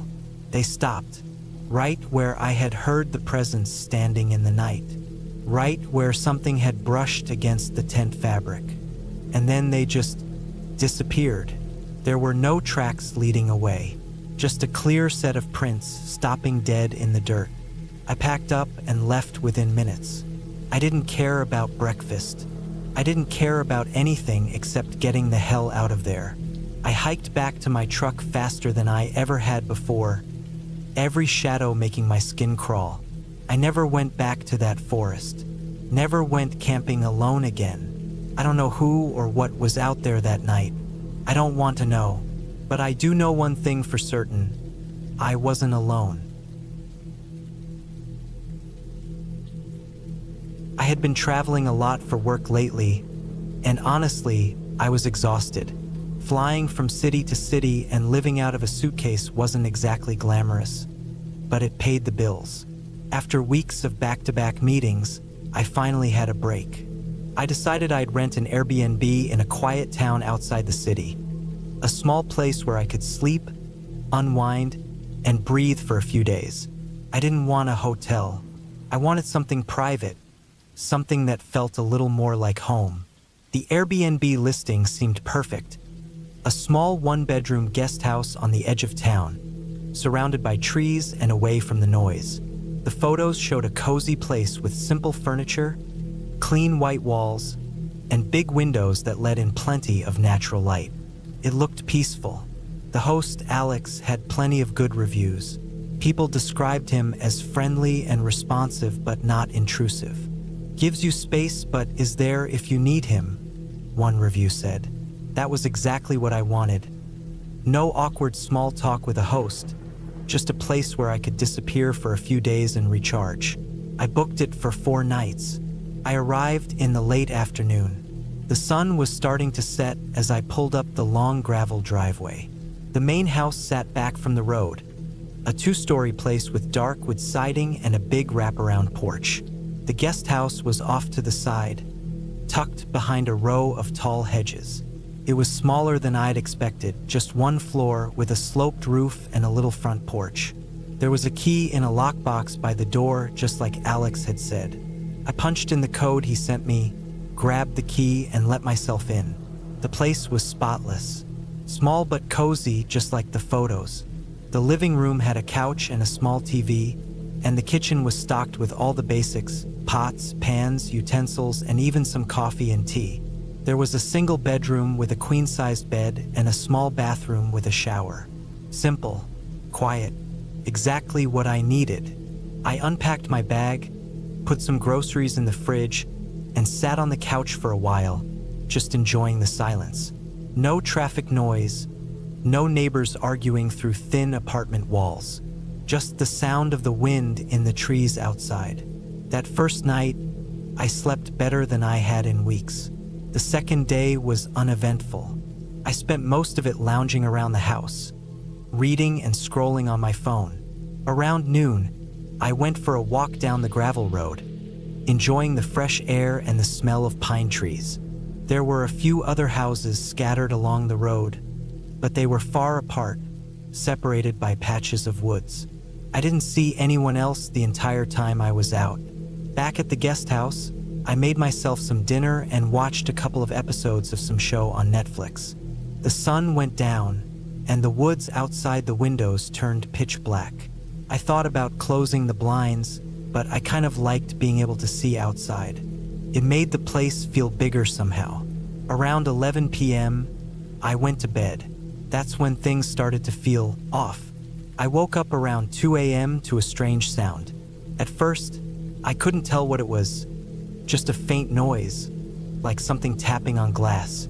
I lay there in the dark, listening. The tapping stopped, then started again, softer this time. It was coming from the living room. My heart started to race. I told myself it was probably nothing, maybe a tree branch brushing against the window. I got out of bed, my feet cold against the hardwood floor, and crept toward the living room. The tapping stopped as soon as I stepped into the room. I stood there for a few seconds, staring at the window. Nothing, just my own reflection in the glass. I felt stupid. Of course, it was nothing. I was in the middle of nowhere. It was probably just the wind. I went back to bed. The next morning, I tried to forget about it. I told myself I was just being paranoid. I'd been stressed and overtired, and my brain was playing tricks on me. Still, I couldn't shake the feeling that something wasn't right. I spent most of the day inside, trying to focus on my book, but my eyes kept drifting to the windows. Every time I looked outside, I half expected to see someone standing there, watching me, but there was never anyone there. That night, it happened again. I woke up to the same tapping sound, only this time it was louder, more insistent. I sat up in bed, my heart pounding. The sound was coming from the same window in the living room. I grabbed my phone and turned on the flashlight. The beam of light cut through the darkness as I made my way toward the living room. The tapping stopped just before I reached the window. I shined the light outside, but all I could see was my own reflection staring back at me. Then I noticed something. The lock on the front door. It was unlocked. I was sure I had locked it before I went to bed. A chill ran down my spine. I locked the door again and double-checked all the windows. Everything else was secure. I told myself I must have forgotten to lock the door earlier. I was tired, distracted. It was an honest mistake. But deep down, I didn't believe that. The next day, I called Alex. I didn't tell him everything, just that I thought someone might have tried to get into the guest house during the night. He seemed concerned and promised to come by later to check things out. He never showed up. I tried calling him again, but it went straight to voicemail. By the time the sun went down, I was on edge. Every little noise made me jump. The wind outside sounded like footsteps. The creak of the floorboards sounded like someone moving through the house. I locked the door and propped a chair under the doorknob, just to be safe.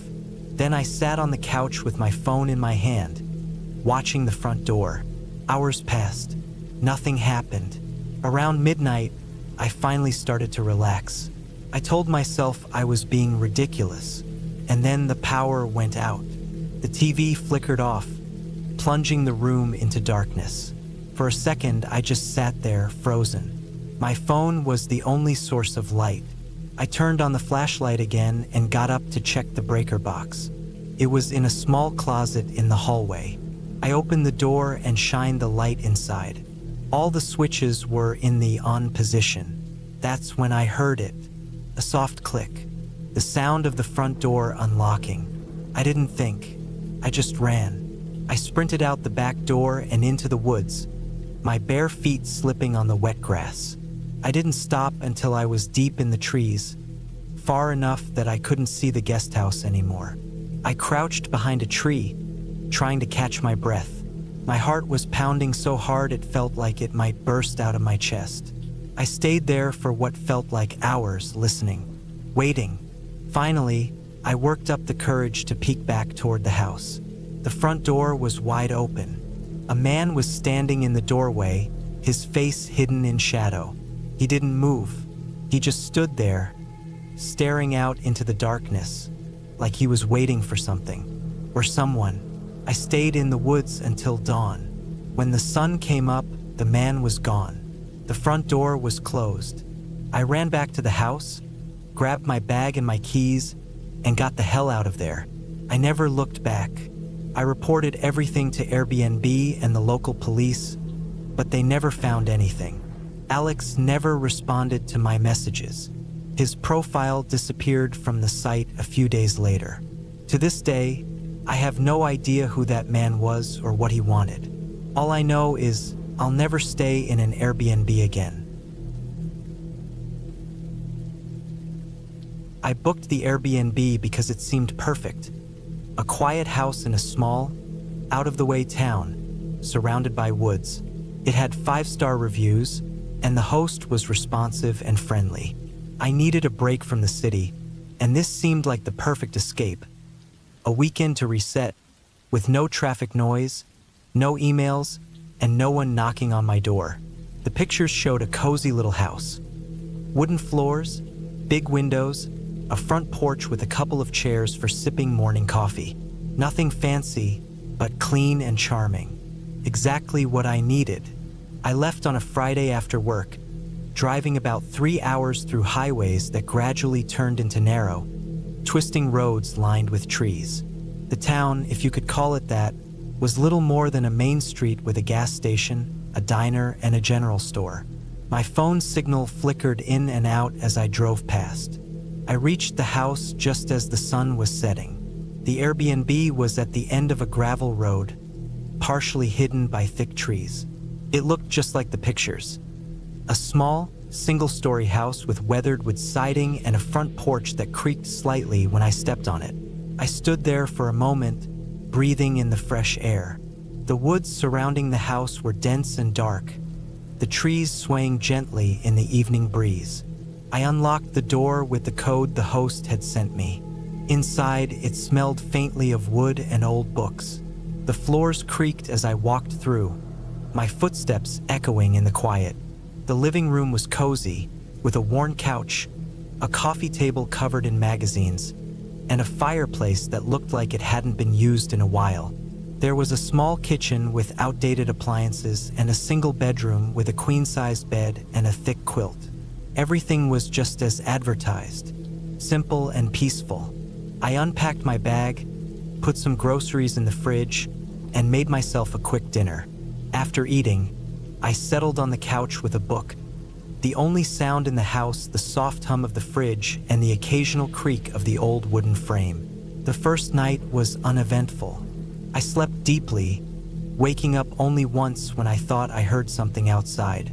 It was probably an animal, a raccoon or a deer, but it startled me enough that I got out of bed and peered out the window. The yard was empty, just shadows from the trees swaying in the moonlight. I went back to bed and fell asleep almost immediately. The next morning, I made coffee and sat on the porch, listening to the birds and watching the sun rise over the trees. It was peaceful, exactly what I had hoped for. I spent most of the day reading, walking through the woods behind the house, and just enjoying the silence. The air smelled fresh and earthy, and the only sounds were the rustling leaves and the distant call of birds. By late afternoon, clouds began to gather, and the light drizzle quickly turned into a steady rain.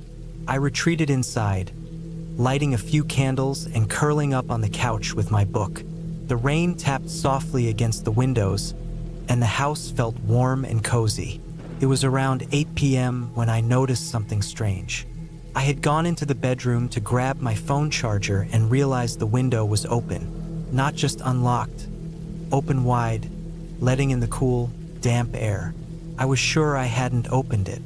I remembered checking the windows when I arrived, making sure everything was secure. A chill ran down my spine, but I brushed it off. Maybe I had opened it earlier and forgotten, or maybe it hadn't latched properly and the wind pushed it open. It was an old house after all. I closed the window, locked it, and made a mental note to check the others. I spent the rest of the evening on the couch, trying to focus on my book but feeling distracted. Every creak of the house felt louder than it should have, every shadow stretching a little too far. At around 11 p.m., I decided to call it a night. I checked all the windows and doors again, making sure they were locked. Satisfied, I turned off the lights and crawled into bed. I woke up in the middle of the night, heart racing.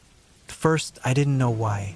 The house was silent, the kind of deep, oppressive silence that makes your ears strain for any sound. I lay there, listening, my eyes adjusting to the darkness. Then I heard it. A faint creak, like a footstep on the wooden floor, came from the living room. I held my breath, every muscle in my body tensing. Maybe it was the house settling, I told myself, or an animal on the porch. But deep down, I knew it wasn't. I listened, straining to hear more. Another creak, closer this time. My mind raced. I hadn't heard a car pull up, and there was no reason anyone would be out here in the middle of the night. I reached for my phone on the nightstand, my fingers trembling. No signal. Of course. I cursed under my breath, trying to think. Another sound. This time, it was unmistakable. The soft thud of a footstep, right outside the bedroom door. I felt a surge of adrenaline, my heartbeat hammering in my ears. I needed to move, to do something. But what? There was no lock on the bedroom door, and the only way out was through the living room. I slid out of bed as quietly as I could, my bare feet pressing into the cold floor. I grabbed the closest thing I could find, a heavy flashlight from the nightstand, and crept toward the door. My pulse pounded in my throat as I pressed my ear to the wood. Silence. I stood there for what felt like an eternity, waiting, listening. Finally, I took a deep breath and opened the door, holding the flashlight like a weapon. The living room was dark, the faint glow of moonlight filtering through the curtains. It was empty. I walked through the house, checking every corner, every closet. Nothing. The front door was still locked, the windows still shut. There was no sign of anyone. I tried to tell myself I had imagined it, that I was just jumpy from being alone in an unfamiliar place. But it felt too real. I couldn't shake the feeling that someone had been there. I slept with the flashlight in my hand that night, barely dozing, every creak and groan of the house setting me on edge. The next morning, I considered leaving. I even packed up my bag, ready to cut the trip short. But I felt silly. What would I tell the host? That I got scared because of some noises in the night? It was probably just the house settling or an animal outside. I decided to stay, but I couldn't shake the unease. I spent the day close to the house, checking my phone for a signal every few minutes.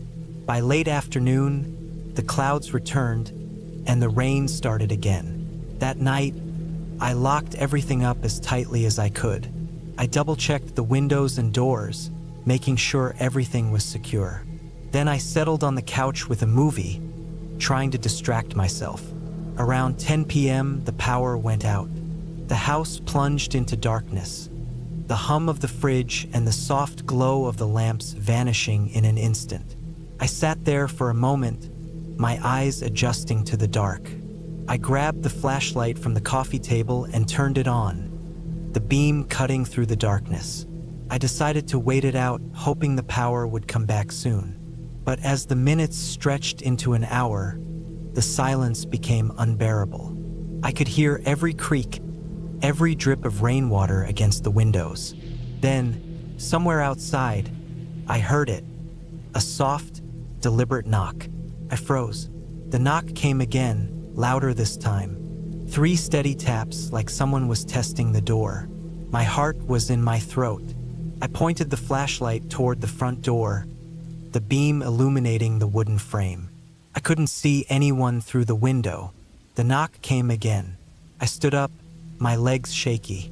I crept toward the door, my fingers tightening around the flashlight.